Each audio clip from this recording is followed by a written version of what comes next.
ਸਤਿਗੁਰੂ ਗੁਰੂ ਗ੍ਰੰਥ ਸਾਹਿਬ ਮਹਾਰਾਜ ਜੀ ਦੀ ਪਾਵਨ ਬਾਣੀ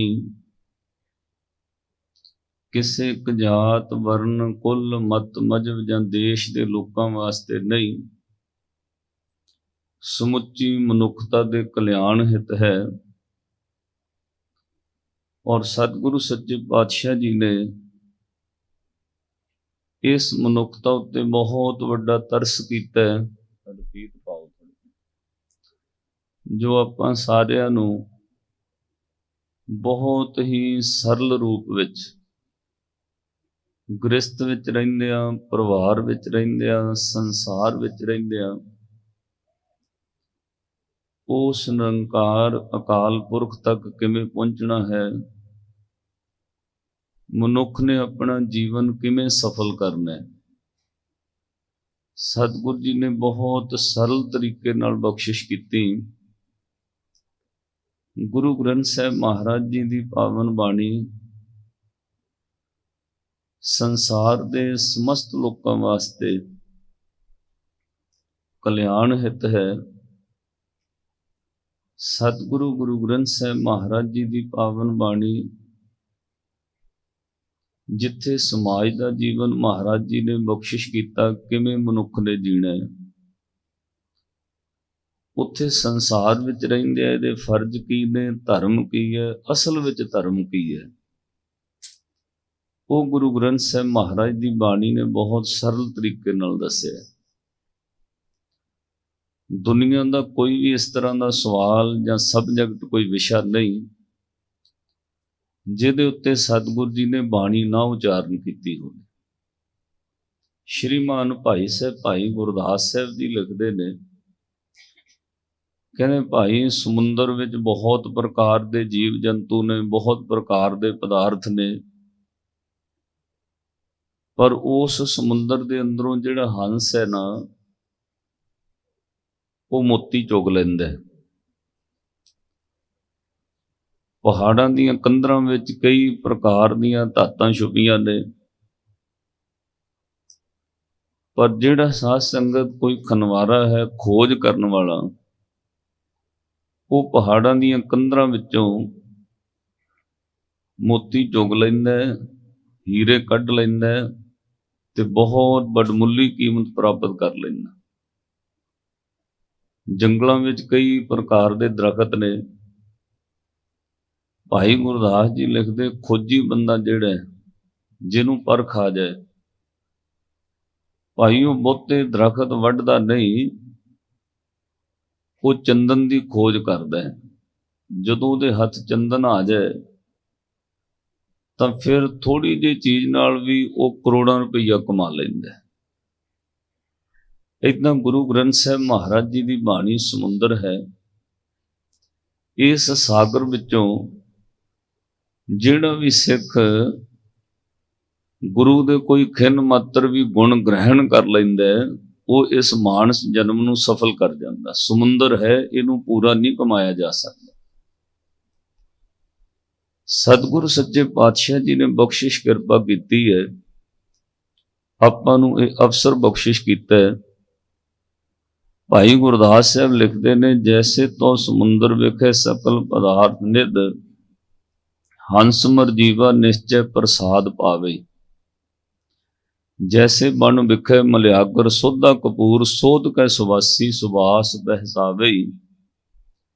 ਅਖੀਰ ਤੇ ਕਹਿੰਦੇ, ਤੈਸੇ ਗੁਰਬਾਣੀ ਵਿਖੇ ਸਕਲ ਪਦਾਰਥ ਹੈ, ਜੋਈ ਜੋਈ ਖੋਜੈ ਸੋਈ ਸੋਈ ਨਿਪਜਾਵੇ। ਗੁਰੂ ਗ੍ਰੰਥ ਸਾਹਿਬ ਦੀ ਬਾਣੀ ਵਿੱਚ ਸਾਰਾ ਕੁਝ ਭਰਿਆ ਹੈ। ਇਹ ਮਨੁੱਖ ਦੀ ਖੋਜ ਤੇ ਡਿਪੈਂਡ ਕਰਦਾ ਹੈ। ਸੰਸਾਰੀ ਤੌਰ ਤੇ ਬਹੁਤ ਲੋਕ ਨੇ ਜਿਨ੍ਹਾਂ ਦਾ ਗੁਰਦੁਆਰੇ ਆਉਣਾ, ਧਰਮ ਵਿੱਚ ਆਉਣਾ, ਪੂਜਾ ਪਾਠ ਕਰਨਾ ਸਿਰਫ ਪਦਾਰਥਾਂ ਤੱਕ ਸੀਮਤ ਹੈ। ਅਰਦਾਸ ਪੂਰੀ ਹੋ ਜਾਏ, ਪਦਾਰਥ ਮਿਲ ਜਾਣ, ਇੱਥੋਂ ਤੱਕ ਕਿ ਉਹ ਧਰਮ ਵਿੱਚ ਸੀਮਤ ਨੇ। ਮੈਂ ਇੱਕ ਦਿਨ ਦਰਬਾਰ ਸਾਹਿਬ ਤੋਂ ਇਹ ਬੇਨਤੀ ਕਹੀ, ਧਰਤੀ ਦੇ 70% ਲੋਕ ਧਾਰਮਿਕ ਨੇ। ਹਰ ਬੰਦਾ ਕਿਸੇ ਨਾ ਕਿਸੇ ਧਰਮ ਦੀ ਪੂਜਾ ਕਰ ਰਿਹਾ, ਪਾਠ ਕਰ ਰਿਹਾ। ਉਹਦੇ ਘਰ ਵਿੱਚ ਜਾਓ, ਕੋਈ ਨਾ ਕੋਈ ਧਰਮ ਦਾ ਚਿੰਨ੍ਹ ਮਿਲ ਜਾਏਗਾ ਉਹਦੇ ਕੋਲੋਂ, ਪਰ ਸਾਧ ਸੰਗਤ ਉਹਦੇ ਵਿੱਚੋਂ 0.5% ਵੀ ਲੋਕ ਧਰਮ ਵਿੱਚ ਕਾਮਯਾਬ ਨਹੀਂ ਹੁੰਦੇ। ਉਹਦਾ ਰੀਜ਼ਨ, ਉਹਦਾ ਕਾਰਨ ਕੀ ਹੈ?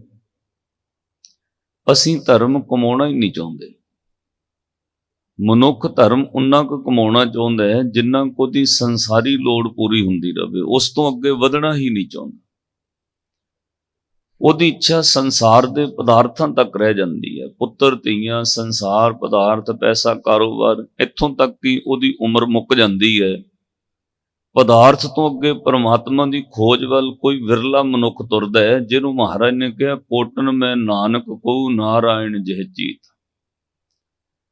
ਕਿਉਂਕਿ ਉਸ ਮਾਰਗ ਤੇ ਜਦੋਂ ਤੁਰੋਗੇ ਫਿਰ ਇਸ ਸੰਸਾਰ ਦੇ ਬਹੁਤ ਸਾਰੇ ਰਸ ਤੁਹਾਨੂੰ ਛੱਡਣੇ ਪੈਣਗੇ। ਮਨੁੱਖ ਰਸ ਛੱਡਣਾ ਨਹੀਂ ਚਾਹੁੰਦਾ, ਸਰੀਰ ਵਿਰਧ ਹੋ ਜਾਂਦਾ ਹੈ, ਮਨ ਦੀਆਂ ਇਛਾਵਾਂ ਰਹਿ ਜਾਂਦੀਆਂ ਨੇ, ਅੱਧ ਵਿਚਕਾਰ ਮਰ ਜਾਂਦਾ ਹੈ, ਇਹਨੂੰ ਫਿਰ ਦੁਬਾਰਾ ਜਨਮ ਲੈਣਾ ਪੈਂਦਾ।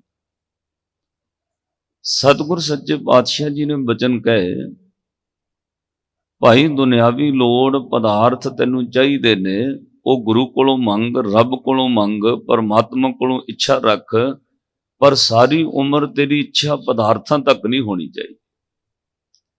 ਤੇਰੀ ਇੱਛਾ ਪਦਾਰਥ ਤੋਂ ਅੱਗੇ ਵੀ ਤੁਰਨੀ ਚਾਹੀਦੀ। ਹੁਣ ਉਹ ਸੋਝੀ, ਉਹ ਗਿਆਨ ਸਿਰਫ ਗੁਰੂ ਕੋਲੋਂ ਮਿਲਣਾ ਹੈ। ਜਿੱਥੇ ਤੁਸੀਂ ਬੈਠੇ ਹੋ, ਇੱਥੇ ਗੁਰੂ ਦੇ ਦਰ ਉੱਤੇ ਗੁਰੂ ਦੁਆਰੇ ਹੋਏ ਸੋਝੀ ਪਾਏ ਸੀ, ਇਹ ਤਾਂ ਦੁਆਰੇ ਧੋਏ ਹੱਛਾ ਹੋਏ ਸੀ। ਇੱਥੋਂ ਗੁਰੂ ਗ੍ਰੰਥ ਸਾਹਿਬ ਦੀ ਬਾਣੀ ਨੇ ਸੋਝੀ ਦੇਣੀ ਹੈ, ਮੰਗਣਾ ਕੀ ਹੈ। ਜਦੋਂ ਤੁਸੀਂ ਮਹਾਰਾਜ ਦੀ ਬਾਣੀ ਪੜੋਗੇ, ਸਾਨੂੰ ਪਾਤਸ਼ਾਹ ਅਰਦਾਸ ਕਰਨੀ ਵੀ ਸਿਖਾਉਂਦੇ ਨੇ, ਮੰਗਣਾ ਕੀ ਹੈ ਉਹ ਵੀ ਦੱਸਦੇ ਨੇ, ਮੰਗਣਾ ਕਿਵੇਂ ਹੈ ਇਹ ਵੀ ਦੱਸਦੇ ਨੇ। ਸੰਸਾਰ ਵਿੱਚ ਰਹਿਣਾ, ਧਰਮ ਕਮਾਉਣਾ, ਕਿਵੇਂ ਕਮਾਉਣਾ ਉਹ ਵੀ ਦੱਸਣਗੇ। ਇਹ ਵੀ ਗੁਰੂ ਗ੍ਰੰਥ ਸਾਹਿਬ ਮਹਾਰਾਜ ਦੀ ਬਾਣੀ ਵਿੱਚ ਕਹਿਣਗੇ, ਭਾਈ ਧਰਮ ਦੇ ਮਾਰਗ ਉੱਤੇ ਤੂੰ ਤੁਰਨਾ, ਧਰਮ ਅਸਲ ਵਿੱਚ ਹੈ ਕੀ ਆ ਉਹ ਵੀ ਸਮਝ ਲੈ। ਸਤਿਗੁਰਾਂ ਕਿਹਾ, ਪਦਾਰਥ ਤੋਂ ਅੱਗੇ ਵੱਧ, ਤੇਰੀ ਇੱਛਾ ਪਦਾਰਥ ਤੱਕ ਨਹੀਂ ਹੋਣੀ ਚਾਹੀਦੀ। ਇੱਕ ਸ਼ਬਦ ਤੁਸੀਂ ਰੋਜ਼ ਆਰਤੀ ਵਿੱਚ ਸੁਣਦੇ ਹੋ, ਜਦੋਂ ਸ਼ਾਮਾਂ ਦੀ ਸੋਧਾ ਰਹਿਰਾਸ ਦੇ ਪਾਠ ਤੋਂ ਬਾਅਦ ਦਰਬਾਰ ਸਾਹਿਬ ਤੋਂ ਕੀਰਤਨ ਸ਼ੁਰੂ ਹੁੰਦਾ ਹੈ, ਉਹ ਭਗਤ ਸਾਹਿਬਾਨਾਂ ਦੀ ਬਾਣੀ ਹੈ। ਉਹਦੇ ਵਿੱਚ ਦੁਨਿਆਵੀ ਸਭ ਲੋੜਾਂ ਦਾ ਵਰਣਨ ਕੀਤਾ ਗਿਆ ਕਿ ਮਨੁੱਖ ਦੀ ਇੱਕ ਲੋੜ ਹੈ, ਉਹਨੂੰ ਪੁੱਤਰ ਚਾਹੀਦੇ ਨੇ, ਪਦਾਰਥ ਚਾਹੀਦਾ, ਘਰ ਚਾਹੀਦਾ, ਬੱਚੇ, ਸੰਸਾਰ ਦੀਆਂ ਹੋਰ ਚੀਜ਼ਾਂ, ਇੱਥੋਂ ਤੱਕ ਖਾਣ ਵਾਸਤੇ ਭੋਜਨ, ਰਹਿਣ ਵਾਸਤੇ ਘਰ, ਪਹਿਨਣ ਵਾਸਤੇ ਕੱਪੜਾ ਤੇ ਸੌਣ ਵਾਸਤੇ ਉਹਨੂੰ ਚੰਗਾ ਬਿਸਤਰਾ ਮੰਜਾ ਵੀ ਚਾਹੀਦਾ। ਸਾਰਾ ਦਿਨ ਕਿਰਤ ਕਰਦਾ ਹੈ, ਉਹ ਆਰਾਮ ਵੀ 5, 7, 10 ਘੰਟੇ ਚੰਗੀ ਤਰ੍ਹਾਂ ਕਰੇ।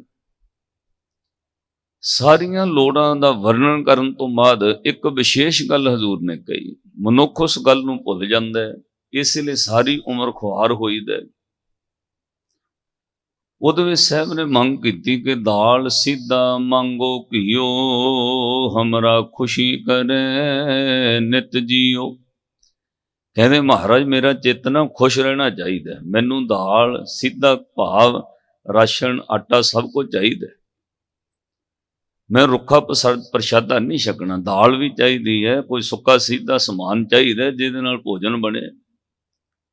ਦਾਲ ਸਿੱਧਾ ਮੰਗੋ ਘਿਓ, ਜਿਨ੍ਹਾਂ ਨੂੰ ਬਾਣੀ ਯਾਦ ਹੋਵੇ ਨਾਲ ਪੜਿਓ, ਹਾਜ਼ਰੀ ਲੱਗੇਗੀ। ਦਾਲ ਸਿੱਧਾ ਮੰਗੋ ਘਿਓ, ਹਮਰਾ ਖੁਸ਼ੀ ਕਰੇ ਨਿਤ ਜੀਓ। ਪਨੀਆਂ ਸਾਧਨ ਨੀਕਾ, ਅਨਾਜ ਮੰਗੋ ਸਤ ਸੀਕਾ। ਸਤ ਸੀਕਾ ਦਾ ਅਨਾਜ ਦਾ ਅਰਥ ਹੈ ਵੀ ਬਿਲਕੁਲ ਜਿਹੜਾ 7 ਹਲ ਵਾਹ ਕੇ ਚੰਗਾ ਉਪਜਾਊ ਅਨਾਜ ਹੋਵੇ, ਜਿਹੜਾ ਪੌਸ਼ਟਿਕਤਾ ਵਾਲਾ ਹੋਵੇ, ਜਿਹਦੇ ਵਿੱਚ ਪੌਸ਼ਟਿਕਤਾ ਭਰੀ ਹੋਵੇ। ਪਰ ਅੱਜ ਦਾ ਮਨੁੱਖ ਸਾਧ ਸੰਗਤ ਇੰਨਾ ਫਾਰਮੈਲਿਟੀ ਵਿੱਚ ਪੈ ਗਿਆ ਔਰ ਇੰਨਾ ਤੇਜ਼ ਰਫ਼ਤਾਰ ਇਹ ਯੁੱਗ ਚੱਲਣ ਲੱਗ ਪਿਆ, ਬੰਦਾ ਭੁੱਲ ਗਿਆ ਕਿ ਪੌਸ਼ਟਿਕ ਭੋਜਨ ਕਿਹੜਾ ਹੈ। ਹਾਂ, ਜਦੋਂ ਡਾਕਟਰ ਪਾਬੰਦੀ ਲਾਦਾ ਫਿਰ ਭਾਵੇਂ ਸ਼ੁਰੂ ਕਰਦਾ ਵੀ ਇੰਨੇ ਵਜੇ ਜੂਸ, ਇੰਨੇ ਵਜੇ ਫਰੂਟ, ਇੰਨੇ ਵਜੇ ਸਲਾਦ। ਉਹ ਤੋਂ ਪਹਿਲਾਂ ਸਾਡਾ ਖਾਣਾ ਸਭ ਅਖਾਜ ਚੱਲ ਰਿਹਾ। ਜਿਹੜਾ ਖਾਣਾ ਸਾਧ ਸੰਗਤ ਜੀ ਟਾਈਮ ਸਿਰ ਜਦੋਂ ਛਕਣਾ, ਉਹ ਆਪਾਂ ਉਲਟ ਸਭ ਕੁਝ ਕਰ ਲਿਆ। ਪਹਿਲੀ ਗੱਲ ਤੇ ਮਨੁੱਖ ਦਾ ਲਾਲਚ ਵੱਧ ਗਿਆ। ਇਹਨੇ ਸਤ ਸੀਕਾ ਅਨਾਜ ਦੀ ਮੰਗ ਕੀ ਕਰਨੀ ਹੈ। ਹਰ ਬੰਦਾ ਚਾਹੁੰਦਾ 3 ਫਸਲਾਂ ਸਾਲ ਵਿੱਚ ਕੱਢ ਲਾਂ, ਦਵਾਈਆਂ ਪਾ ਕੇ, ਰੋਹ ਪਾ ਕੇ, ਜ਼ਹਿਰੀਲੀਆਂ ਦਵਾਈਆਂ ਪਾ ਕੇ ਛੇਤੀ ਕਣਕ ਦਾ ਝਾੜ ਵਧਾਉਣਾ ਚਾਹੁੰਦਾ। ਤੁਹਾਡੇ ਕੋਲ 2 ਚੀਜ਼ਾਂ ਦਿਨ ਵਿੱਚ ਆਪਾਂ ਵੱਧ ਉਪਯੋਗ ਕਰਦੇ, ਦੁੱਧ ਤੇ ਕਣਕ ਦਾ ਆਟਾ, ਜਿਹੜਾ 3 ਵਕਤ ਰੋਟੀ ਖਾਂਦੇ। ਦੋਵਾਂ ਚੀਜ਼ਾਂ ਵਿੱਚ ਬੰਦੇ ਨੂੰ ਅੱਜ ਜ਼ਹਿਰ ਮਿਲ ਰਹੀ ਹੈ। ਇਹ ਮਨੁੱਖ ਦਾ ਲਾਲਚ ਹੀ ਇਹਨੂੰ ਰੋਗਾਂ ਵਿੱਚ ਡੋਬ ਰਿਹਾ। ਸੱਤ ਸੀਕਾ ਅਨਾਜ ਦਾ ਅਰਥ ਹੈ ਉਹ ਪੌਸ਼ਟਿਕਤਾ ਵਾਲਾ ਭੋਜਨ ਜਿਹੜਾ 7 ਵਾਰ ਹਲ ਵਾਹ ਕੇ ਉਗਾਇਆ ਹੋਵੇ। ਅਨਾਜ ਮੰਗੋ ਸਤ ਸੀਕਾ, ਗਊ ਭੈਂਸ ਮੰਗੋ ਲਾਵੇਰੀ, ਇੱਕ ਤਾਜਨ ਤੁਰੀ ਚੰਗੇਰੀ। ਹੁਣ ਵੇਖਿਓ ਗ੍ਰਸਤ ਵੱਲ ਆ ਗਏ, ਕਹਿੰਦੇ ਘਰ ਕੀ ਗੀਹਨ ਚੰਗੀ, ਜਨ ਧੰਨਾ ਲੇਵੈ ਮੰਗੀ। हे ਪਰਮਾਤਮਾ ਵਾਹਿਗੁਰੂ, ਤੇਰੀ ਭਗਤੀ ਲਈ ਪਹਿਲਾਂ ਮੈਨੂੰ ਆ ਵੀ ਲੋੜ ਹੈ। ਮੇਰੇ ਪਦਾਰਥ, ਧਨ ਦੌਲਤ, ਪਦਾਰਥ ਖਾਣ ਦਾ, ਭੋਜਨ ਰਹਿਣ ਲਈ ਘਰ ਚਾਹੀਦਾ, ਤੇ ਨਾਲ ਇਹ ਜ਼ਰੂਰੀ ਹੈ ਮੇਰਾ ਪਰਿਵਾਰ ਚੰਗਾ ਹੋਣਾ ਚਾਹੀਦਾ। ਗ੍ਰਸਤੀ ਵਿੱਚ ਮੇਰੀ ਧਰਮ ਪਤਨੀ ਭਾਵ ਅਕਾਲ ਪੁਰਖ ਵਾਹਿਗੁਰੂ ਜਿਹਦੇ ਨਾਲ ਸੰਜੋਗ ਲਿਖਿਆ, ਉਹ ਭਗਤੀ ਵਿੱਚ ਸਹਿਯੋਗੀ ਚੰਗੀ ਹੋਵੇ, ਉਹ ਮੈਨੂੰ ਧਰਮ ਕਮਾਉਣ ਵਾਸਤੇ ਪ੍ਰੇਰੇ, ਉਹ ਮੇਰੇ ਧਰਮ ਵਿੱਚ ਰੁਕਾਵਟ ਨਾ ਪਾਵੇ, ਉਹ ਭਗਤੀ ਵਿੱਚ ਕੋਈ ਰੁਕਾਵਟ ਖੜੀ ਨਾ ਕਰੇ, ਉਹਦਾ ਵੀ ਸੁਭਾਅ ਸਹੀ ਹੋਣਾ ਚਾਹੀਦਾ। ਘਰ ਕੀ ਗੀਹਨ ਚੰਗੀ, ਜਨ ਧੰਨਾ ਲੇਵੈ ਮੰਗੀ। ਸਾਧ ਸੰਗਤ, ਜੇ ਗੀਹਨ ਚੰਗੀ ਹੋਵੇ ਘਰ ਵਾਲੀ, ਤਾਂ ਤੁਸੀਂ ਧਰਮ 1 ਗੁਣਾ ਨਾਲੋਂ 4 ਗੁਣਾ ਵੱਧ ਕਮਾ ਸਕਦੇ। ਇੱਕ ਸੱਜਣ ਮੈਨੂੰ ਮਿਲੇ, ਗੁਰਦੁਆਰਾ ਸਾਹਿਬ ਦੀ ਬਿਲਡਿੰਗ ਬਣ ਰਹੀ ਸੀ, ਤਾਂ ਸਾਧ ਸੰਗਤ ਉਹਨਾਂ ਦੇ ਘਰ ਗਏ ਤਾਂ ਉਹ ਸਰਦਾਰ ਜੀ ਮਿਲੇ, ਬੜੇ ਪਿਆਰ ਵਾਲੇ ਨੇ, ਦੁਬਈ ਵਿੱਚ ਉਹਨਾਂ ਦਾ ਚੰਗਾ ਕਾਰੋਬਾਰ ਹੈ। ਉਹਨਾਂ ਨੂੰ ਦੱਸਿਆ ਜੀ ਆ ਬਿਲਡਿੰਗ ਇਸ ਤਰ੍ਹਾਂ ਮਹਾਰਾਜ ਦੇ ਘਰ ਦਾ ਸਥਾਨ ਨਵਾਂ ਬਣਾ ਰਹੇ, ਬਿਲਡਿੰਗ ਤਿਆਰ ਹੋ ਰਹੀ ਹੈ। ਤਾਂ ਉਹ ਕਹਿੰਦੇ ਕੋਈ ਗੱਲ ਨਹੀਂ, ਸੇਵਾ ਲਾਓ। ਅਸੀਂ ਕਿਹਾ ਜੀ ਕੋਈ ਪਾਬੰਦੀ ਨਹੀਂ ਹੈ, ਤੁਸੀਂ ਸੇਵਾ ਜਿਵੇਂ ਕਰ ਸਕਦੇ ਹੋ। ਕੋਈ ਬੰਦਾ ਲੱਖ ਰੁਪਈਆ ਵੀ ਦੇ ਰਿਹਾ, ਕੋਈ 50,000 ਵੀ ਦੇ ਰਿਹਾ, ਕੋਈ 500 ਰੁਪਈਆ ਵੀ ਦੇ ਰਿਹਾ, ਇਹਦੇ ਵਿੱਚ ਕੋਈ ਪਾਬੰਦੀ ਨਹੀਂ ਹੈ, ਤੁਸੀਂ ਆਪੋ ਆਪਣੇ ਕਾਰੋਬਾਰ ਦੇ ਹਿਸਾਬ ਨਾਲ। ਤਾਂ ਉਹ ਸਰਦਾਰ ਜੀ ਕਹਿੰਦੇ ਜੀ ਮੇਰੇ ਵੱਲੋਂ 1.5 ਲੱਖ ਰੁਪਈਆ ਲਿਖ ਲਓ। ਸਾਰਿਆਂ ਨੇ ਖੁਸ਼ੀ ਮਨਾਈ, ਵੀ ਬੰਦੇ ਨੇ ਹੌਸਲਾ ਕੀਤਾ ਹੈ, 1.5 ਲੱਖ ਰੁਪਈਆ ਉਹਨੇ ਕਹਿ ਦਿੱਤਾ ਮੇਰੇ ਵੱਲੋਂ ਲਿਖ ਲਓ। ਇੰਨੇ ਨੂੰ ਸਾਧ ਸੰਗਤ ਬੰਦੇ ਬੈਠੇ ਹਨ ਤੇ ਉਹਦੇ ਘਰ ਵਾਲੀ ਜਲ ਪਾਣੀ ਲੈ ਕੇ ਆ ਗਈ, ਉਹ ਵੀ ਸਰਦਾਰਨੀ ਆ ਕੇ ਕੋਲ ਬਹਿ ਗਈ, ਤਾਂ ਉਹਨੇ ਜਲ ਪਾਣੀ ਕੋਲ ਰੱਖ ਕੇ ਉਹ ਵੀ ਸੁਣਨ ਲੱਗ ਪਏ। ਕਹਿੰਦੀ ਜੀ ਕਿਵੇਂ ਆਏ ਨੇ, ਇੰਨੇ ਸਾਰੇ ਗੁਰਸਿੱਖਾਂ ਨੇ ਚਰਨ ਪਾਏ, ਵੱਡੇ ਭਾਗ, ਦੱਸੋ ਕਿਵੇਂ ਆਏ ਹੋ। ਉਹ ਸਰਦਾਰ ਜੀ ਕਹਿੰਦੇ ਜੀ ਗੁਰਦੁਆਰਾ ਸਾਹਿਬ ਦੀ ਬਿਲਡਿੰਗ ਇਹ ਬਣਾਉਣ ਲੱਗੇ ਆ, ਤੇ ਮੈਂ ਇਹਨਾਂ ਨੂੰ ਸੇਵਾ 1.5 ਲੱਖ ਕਹਿਤੀ ਹੈ, ਠੀਕ ਹੈ। ਉਹ ਕਹਿੰਦੀ ਬਿਲਕੁਲ ਗਲਤ ਹੈ। ਅਸੀਂ ਉਹਦੇ ਵੱਲ ਵੇਖਣ ਲੱਗ ਪਏ ਵੀ ਸ਼ਾਇਦ ਹੁਣੇ ਗੁੱਸੇ ਹੋਏਗੀ, ਵੀ ਘਟਾ ਦਿੱਤੇ ਜਾਣਗੇ। ਕਹਿੰਦੀ ਇਹ ਤੁਸੀਂ ਕੀ ਕੀਤਾ।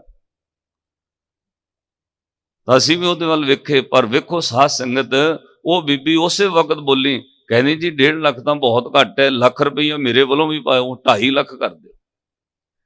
ਜਦੋਂ ਨਾਲ ਦਾ ਕੋਈ ਸਾਥੀ ਚੰਗਾ ਹੋਵੇ, ਧਰਮ ਕਮਾਉਣ ਵਿੱਚ ਉਮਾਹ ਪੈਦਾ ਹੁੰਦਾ ਹੈ, ਸੇਵਾ ਕਰਨ ਵਿੱਚ ਉਮਾਹ ਪੈਦਾ ਹੁੰਦਾ ਹੈ। ਸਾਧ ਸੰਗਤ, ਇੱਕ ਜੀ ਕਮਜ਼ੋਰ ਪੈ ਜਾਏ, ਆਲਸੀ ਹੋ ਜਾਏ, ਤੁਸੀਂ ਨਿਤਨੇਮ ਵੀ ਨਹੀਂ ਕਰ ਸਕਦੇ।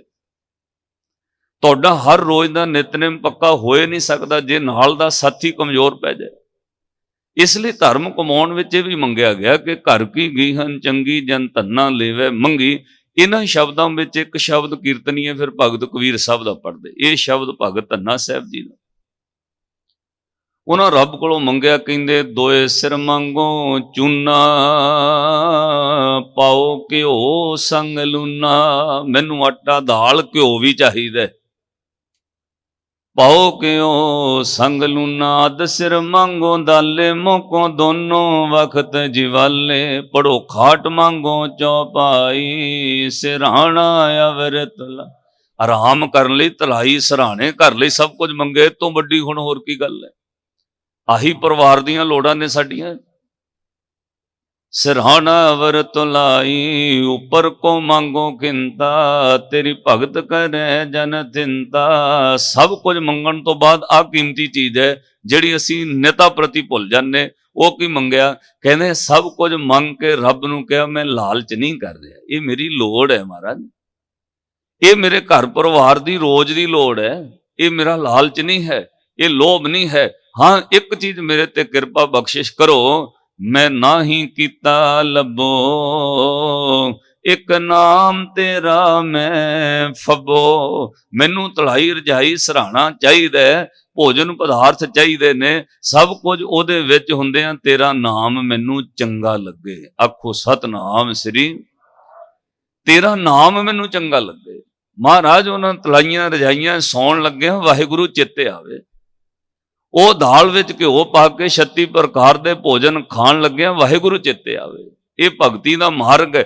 ਗ੍ਰਸਤ ਵਿੱਚ ਰਹਿੰਦਿਆਂ ਰੱਬ ਤੱਕ ਕਿਵੇਂ ਪਹੁੰਚਣਾ ਹੈ, ਸੰਸਾਰ ਵਿੱਚ ਰਹਿੰਦਿਆਂ ਨਿਰੰਕਾਰ ਕਿਵੇਂ ਪਾਉਣਾ ਹੈ, ਇਹ ਗੁਰੂ ਗ੍ਰੰਥ ਸਾਹਿਬ ਮਹਾਰਾਜ ਦੀ ਬਾਣੀ ਨੇ ਸਰਲ ਰੂਪ ਵਿੱਚ ਕਿਹਾ। ਸ੍ਰੀ ਗੁਰੂ ਅੰਗਦ ਦੇਵ ਮਹਾਰਾਜ ਦਾ ਇੱਕ ਸ਼ਲੋਕ ਹੈ, ਉੱਥੇ ਸਾਹਿਬ ਨੇ ਬਚਨ ਕਿਹਾ, ਭਾਈ ਰੱਬ ਨੂੰ ਸੁੱਖ ਵੇਲੇ ਚੇਤੇ ਰੱਖਿਆ ਕਰ, ਇਹ ਭਗਤੀ ਹੈ। ਦੁੱਖ ਵੇਲੇ ਵਾਹਿਗੁਰੂ ਕਹਿਣਾ ਭਗਤੀ ਨਹੀਂ ਹੈ, ਉਹ ਤਾਂ ਮਜਬੂਰੀ ਹੈ। ਸੁੱਖ ਵੇਲੇ ਸੁਖਮਣੀ ਸਾਹਿਬ ਕਰਨਾ ਭਗਤੀ ਹੈ, ਦੁੱਖ ਵੇਲੇ ਸੁਖਮਣੀ ਦਾ ਪਾਠ ਕਰਨਾ ਭਗਤੀ ਨਹੀਂ, ਉਹ ਤਾਂ ਲੋੜ ਵਾਸਤੇ ਕਰ ਰਹੇ ਹੋ। ਜਿਹਨੂੰ ਸਾਹਿਬ ਨੇ ਬਾਣੀ ਅੰਦਰ ਬਚਨ ਕਿਹਾ ਕਿ ਕਬੀਰ ਕਾਮ ਪਰੈ ਹਰ ਸਿਮਰੀਐ, ਐਸਾ ਸਿਮਰੋ ਨਿਤ। ਅੱਜ ਤੈਨੂੰ ਕੰਮ ਪਿਆ ਤੂੰ ਪਾਠ ਕਰਨ ਲੱਗ ਪਿਆ, ਇਹ ਭਗਤੀ ਥੋੜੀ ਹੈ। ਜਾਂ ਤਾਂ ਨਿਤ ਇਸ ਤਰ੍ਹਾਂ ਕਰ ਭਾਈ। ਅਮਰਾਪੁਰ ਵਾਸਾ ਕਰੋ ਹਰ ਗਿਆ ਬਹੋਰੈ ਬਿੱਤ, ਫਿਰ ਤੂੰ ਮੁਕਤ ਹੋ ਜਾਏਗਾ। ਤੇਰੇ ਕੋਲ ਵਿੱਤ ਦਾ ਅਰਥ ਹੈ ਨਾਮ ਦਾ ਧਨ ਇਕੱਠਾ ਹੋ ਜਾਏਗਾ। ਵਿੱਤ ਕਹਿੰਦੇ ਨੇ ਧਨ ਨੂੰ, ਤਾਈਓ ਜਿਹੜਾ ਖਜ਼ਾਨਾ ਮੰਤਰੀ ਹੋਵੇ ਉਹਨੂੰ ਵਿੱਤ ਮੰਤਰੀ ਕਹਿੰਦੇ। ਸਾਹਿਬ ਨੇ ਬਾਣੀ ਅੰਦਰ ਕਿਹਾ, ਭਾਈ ਤੂੰ ਦੁੱਖ ਵੇਲੇ ਨਾ ਉਹਨੂੰ ਚੇਤੇ ਕਰ। ਦੁੱਖ ਵੇਲੇ ਤਾਂ ਤੇਰੀ ਲੋੜ ਹੈ, ਉਹ ਤਾਂ ਤੇਰੀ ਮਜਬੂਰੀ ਹੈ। ਜਿਹੜਾ ਬੰਦਾ ਕਦੇ ਗੁਰਦੁਆਰੇ ਨਹੀਂ ਆਇਆ, ਦੁੱਖ ਵੇਲੇ ਉਹ ਵੀ ਆਉਣ ਲੱਗ ਪੈਂਦਾ। ਜਿਹਨੇ ਕਦੇ ਸੁਖਮਣੀ ਦਾ ਪਾਠ ਨਹੀਂ ਕੀਤਾ, ਦੁੱਖ ਵੇਲੇ ਉਹ ਵੀ ਸੁਖਮਣੀ ਕਰਨ ਲੱਗ ਪੈਂਦਾ। ਔਰ ਬਾਅਦ ਵਿੱਚ ਤੰਦਰੁਸਤ ਹੋਣ ਤੋਂ ਬਾਅਦ ਵੇਖੋ, ਫਿਰ ਗੁਟਕਿਆਂ ਤੇ ਮਿੱਟੀ ਜੰਮ ਪੈਂਦੀ ਹੈ, ਫਿਰ ਨਹੀਂ ਪੜਦੇ ਉਹਨੂੰ ਖੋਲ ਕੇ। ਸਾਹਿਬ ਨੇ ਕਿਹਾ, ਭਗਤੀ ਹੈ ਜੇ ਸੁੱਖ ਵੇਲੇ ਵਾਹਿਗੁਰੂ ਚੇਤੇ ਆਵੇ। ਇਹ ਭਗਤੀ ਹੈ ਜੇ ਸੁੱਖ ਵੇਲੇ ਸੇਵਾ ਕਰੇ। ਇਹੀ ਤਰੀਕਾ, ਇਹੀ ਟੈਕਨੀਕ, ਇਹੋ ਢੰਗ, ਇਹੀ ਰਸਤਾ ਤੈਨੂੰ ਰੱਬ ਤੱਕ ਲੈ ਜਾਏਗਾ। ਇਸ ਤੋਂ ਇਲਾਵਾ ਹੋਰ ਮੁਕਤੀ ਦਾ ਕੋਈ ਰਸਤਾ ਨਹੀਂ। ਜਾਂ ਸੁੱਖ ਵੇਲੇ ਉਹਨੂੰ ਚੇਤੇ ਰੱਖਿਆ ਕਰ, ਦੁੱਖ ਵੇਲੇ ਉਹ ਤੇਰੇ ਨਾਲ ਰਹੇਗਾ, ਹਰ ਵਕਤ ਤੇਰੇ ਨਾਲ ਰਹੇਗਾ।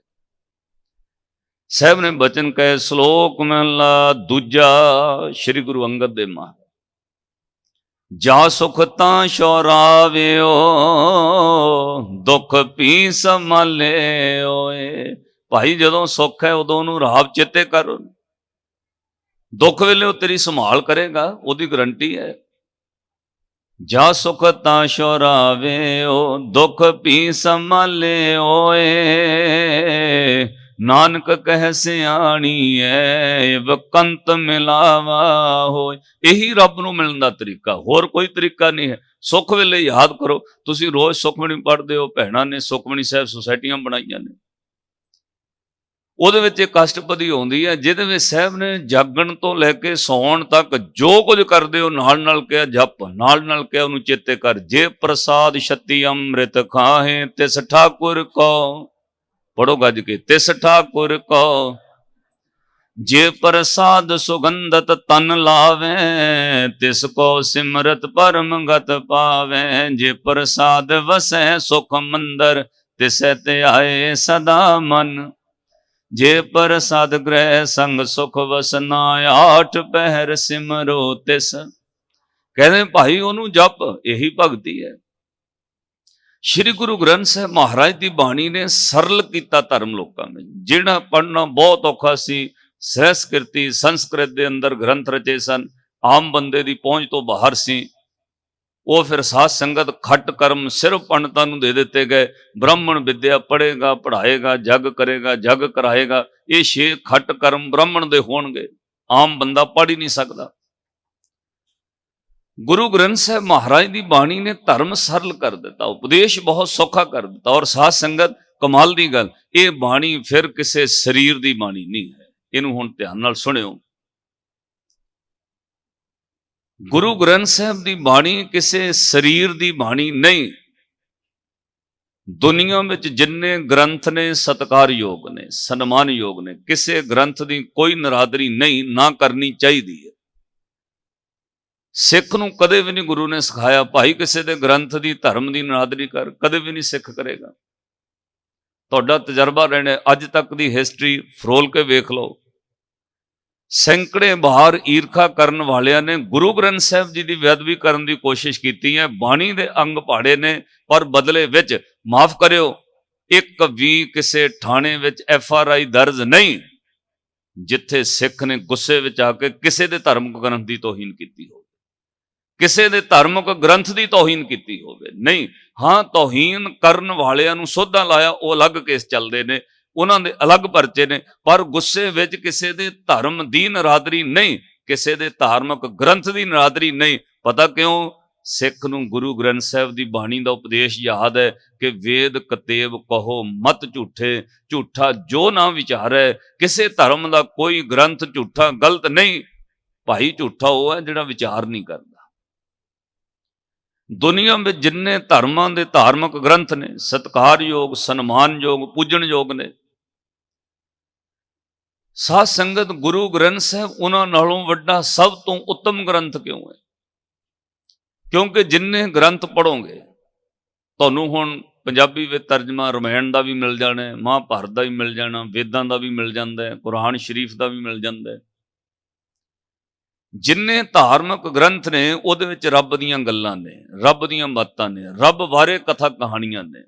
ਪਰ ਗੁਰੂ ਗ੍ਰੰਥ ਸਾਹਿਬ ਦੀ ਬਾਣੀ ਵਿੱਚ ਕੱਲੀਆਂ ਰੱਬ ਦੀਆਂ ਗੱਲਾਂ ਨਹੀਂ, ਰੱਬ ਦੀਆਂ ਬਾਤਾਂ ਨਹੀਂ। ਗੁਰੂ ਗ੍ਰੰਥ ਸਾਹਿਬ ਦੀ ਬਾਣੀ ਵਿੱਚ ਕੱਲੀਆਂ ਰੱਬ ਦੀਆਂ ਕਥਾ ਕਹਾਣੀਆਂ, ਰੱਬ ਦੀਆਂ ਬਾਤਾਂ ਨਹੀਂ। ਕਿਸੇ ਨੂੰ ਬਾਣੀ ਪੜ੍ਹਨੀ ਆ ਜਾਏ, ਗੁਰੂ ਗ੍ਰੰਥ ਸਾਹਿਬ ਦੀ ਬਾਣੀ ਰੱਬ ਨਾਲ ਗੱਲਾਂ ਕਰਾਉਂਦੀ, ਰੱਬ ਦੀਆਂ ਨਹੀਂ। ਤੁਹਾਨੂੰ ਬਾਣੀ ਪੜ੍ਹਨੀ ਆ ਜਾਏ, ਤੁਹਾਨੂੰ ਰੱਬ ਨਾਲ ਗੱਲਾਂ ਕਰਾਉਂਦੀ ਹੈ। ਹੁਣੇ ਤੁਹਾਡੀ ਗੱਲ ਹੋ ਜਾਏਗੀ। ਕਿਵੇਂ? ਗੋਦ ਵਿੱਚ ਬਹਿ ਕੇ ਜਦੋਂ ਸਹਿਜ ਪਾਠ ਪੜ੍ਹੋਗੇ ਤਾਂ ਸਿੱਧਾ ਤੁਸੀਂ ਰੱਬ ਨਾਲ ਲਾਈਵ ਹੋ ਜਾਓਗੇ। ਜਦੋਂ ਕਹੋਗੇ ਤੂੰ ਮੇਰਾ ਪਿਤਾ, ਤੂੰ ਹੈ ਮੇਰਾ ਮਾਤਾ, ਤੂੰ ਮੇਰਾ ਬੰਧਪ, ਕਿਹਨੂੰ ਕਹਿ ਰਹੇ ਹੋ ਜੀ? ਸਿੱਧਾ ਹੀ ਰੱਬ ਨੂੰ, ਸਿੱਧਾ ਹੀ ਇੱਕ ਅਕਾਲ ਪੁਰਖ ਨੂੰ, ਸਿੱਧਾ ਰੱਬ ਨੂੰ ਕਹਿਣਾ, ਰਾਖ ਪਿਤਾ ਪ੍ਰਭ ਮੇਰੇ, ਮੋਹਿ ਨਿਰਗੁਣ ਸਭ ਗੁਣ, ਪੰਚ ਵੇਖਾਦੀ ਏਕ ਗਰੀਬਾ, ਰਾਖੋ ਰਾਖਣ ਹਾਰੇ, ਖੇਦ ਕਰੇ ਅਰ ਬਹੁਤ ਸੰਤਾਵੇ, ਆਇਓ ਸ਼ਰਨ ਤੁਹਾਰੇ। ਸਿੱਧੀ ਰੱਬ ਨਾਲ ਗੱਲ। ਗੁਰੂ ਗ੍ਰੰਥ ਸਾਹਿਬ ਜੀ ਦੀ ਬਾਣੀ ਸਿੱਧੀ ਰੱਬ ਨਾਲ ਗੱਲਾਂ ਕਰਾਉਂਦੀ। ਫਿਰ ਗੁਰੂ ਗ੍ਰੰਥ ਸਾਹਿਬ ਦੀ ਬਾਣੀ ਕਿਸੇ ਸਰੀਰ ਦੀ ਬਾਣੀ ਨਹੀਂ। ਇਹ ਬਾਣੀ ਕੀ ਹੈ? ਤੁਰ ਕੀ ਬਾਣੀ ਆਈ, ਤਿੰਨ ਸਗਲੀ ਚਿੰਤ ਮਿਟਾਈ। ਸ਼੍ਰੀ ਗੁਰੂ ਨਾਨਕ ਸਾਹਿਬ ਮਹਾਰਾਜ ਸੈਦਪੁਰ ਦੀ ਧਰਤੀ, ਜਿਹਨੂੰ ਐਮਨਾਬਾਦ ਕਹਿੰਦੇ ਨੇ, ਉੱਥੇ ਮਹਾਰਾਜ ਜੀਆਂ ਨੇ ਇੱਕ ਸ਼ਬਦ ਉਚਾਰਨ ਕੀਤਾ ਔਰ ਉੱਥੇ ਪਾਤਸ਼ਾਹ ਨੇ 3 ਦਿਨ ਪਹਿਲਾਂ ਭਾਈ ਲਾਲੋ ਨੂੰ ਕਹਿ ਦਿੱਤਾ, ਭਾਈ ਲਾਲੋ ਤੇਰੇ ਸ਼ਹਿਰ ਦਾ ਬਹੁਤ ਬੁਰਾ ਹਾਲ ਹੋਣਾ। ਮਹਾਰਾਜ ਕੀ ਹੋਣਾ? ਕਹਿੰਦੇ ਸੈਦਪੁਰ ਲੁੱਟਿਆ ਜਾਣਾ ਹੈ, ਸੈਦਪੁਰ ਵਿੱਚ ਵੱਢ ਟੁੱਕ ਹੋਣੀ ਹੈ, ਸੈਦਪੁਰ ਵਿੱਚ ਰੋਟੀ ਮੰਗਿਆਂ ਲੋਕਾਂ ਨੂੰ ਮਿਲਣੀ ਨਹੀਂ। ਇੱਥੇ ਵੱਡੇ ਵੱਡੇ ਰਾਜਿਆਂ ਦੇ ਪੁੱਤਰ ਰਾਜਕੁਮਾਰ ਰੋਟੀ ਲਈ ਤਰਸਣਗੇ, ਇੱਥੇ ਰਾਣੀਆਂ ਦੇ ਗਲਾਂ ਦੇ ਮੋਤੀਆਂ ਦੇ ਹਾਰ ਟੁੱਟ ਜਾਣਗੇ। ਇੱਥੇ ਬੇਪਤੀ ਹੋਣੀ ਹੈ, ਤੇਰੇ ਸ਼ਹਿਰ ਵਿੱਚ ਬੜਾ ਵੱਡਾ ਕਤਲੇਆਮ ਹੋਣਾ ਹੈ।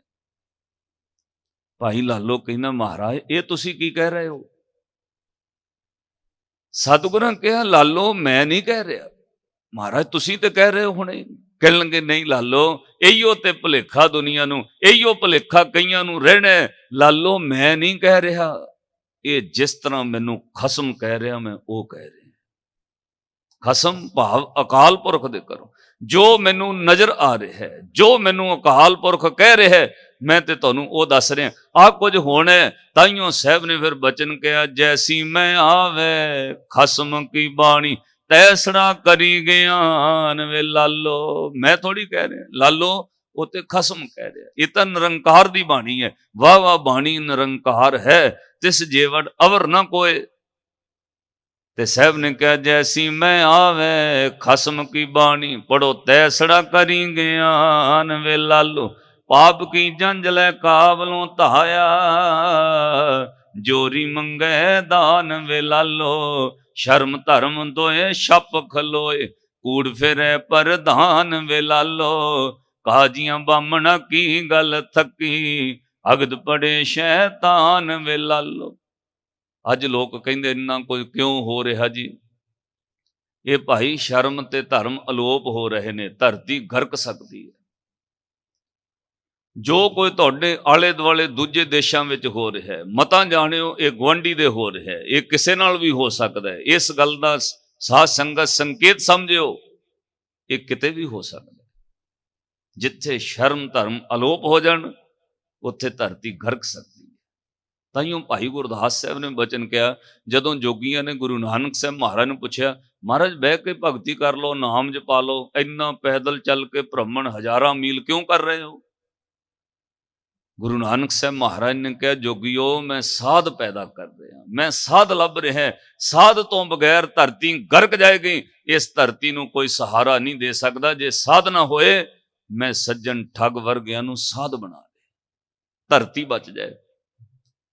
ਮੈਂ ਮਲਕ ਭਾਗੋ ਵਰਗਿਆਂ ਦੀ ਇੰਟੈਂਟਲੀ ਚੇਂਜ ਕਰ ਰਿਹਾ। ਮੈਂ ਮਲਕ ਭਾਗੋ ਵਰਗਿਆਂ ਨੂੰ ਸੰਤ ਬਣਾ ਰਿਹਾ।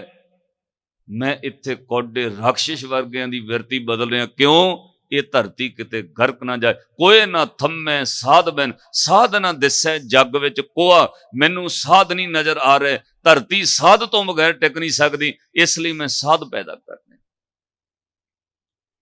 ਸਾਧ ਸੰਗਤ ਸੱਚ ਤੋਂ ਬਗੈਰ ਧਰਤੀ ਗਰਕ ਜਾਏਗੀ। ਸਾਧ ਦਾ ਅਰਥ ਹੈ ਜਿਹਨੇ ਸਾਧਨਾ ਕਰ ਲਈ ਸੱਚ ਉੱਤੇ, ਜਿਹੜਾ ਸੱਚ ਦੇ ਮਾਰਗ ਤੇ ਤੁਰ ਪਿਆ। ਸਤਿਗੁਰੂ ਗੁਰੂ ਨਾਨਕ ਸਾਹਿਬ ਮਹਾਰਾਜ ਨੇ ਕਿਹਾ, ਲਾਲੋ ਇਹ ਪਤਾ ਕਿਉਂ ਹੋਣਾ? ਕਹਿੰਦੇ ਮਹਾਰਾਜ ਕਿਉਂ? ਕਹਿੰਦੇ ਸ਼ਰਮ ਧਰਮ ਦੋਏ ਛਪ ਖਲੋਏ, ਕੂੜ ਫਿਰੇ ਪ੍ਰਧਾਨ ਵੇ ਲਾਲੋ। ਕਾਦੀਆਂ ਬਾਹਮਣਾ ਕੀ ਗੱਲ ਥੱਕੀ ਅਗਦ ਪੜੇ ਸ਼ੈਤਾਨ ਵੇ ਲਾਲੋ। ਮੁਸਲਮਾਨੀਆਂ ਪੜ੍ਹੇ ਕਤੇਬਾਂ, ਕਸ਼ਟ ਮੈਂ ਕਰੇ ਖੁਦਾਏ ਵੇ ਲਾਲੋ। ਕਹਿੰਦੇ ਕਤੇਬ ਤੂੰ ਪੜ੍ਹਦੇ ਨਹੀਂ ਕੋਈ ਵੀ। ਕਹਿੰਦੇ ਕਸ਼ਟ ਵਿੱਚ ਖੁਦਾ ਚੇਤੇ ਆਉਂਦਾ, ਉਦੋਂ ਕੌਣ ਚੇਤੇ ਕਰਦਾ? ਕਸ਼ਟ ਮੈਂ ਕਰੇ ਖੁਦਾਏ ਵੇ ਲਾਲੋ। ਜਾਤ ਸਨਾਤੀ ਹੋਰ ਹਿੰਦਵਾਣੀਆਂ, ਇਹ ਪੀ ਲਿਖੇ ਲਾਏ ਵੇ ਲਾਲੋ।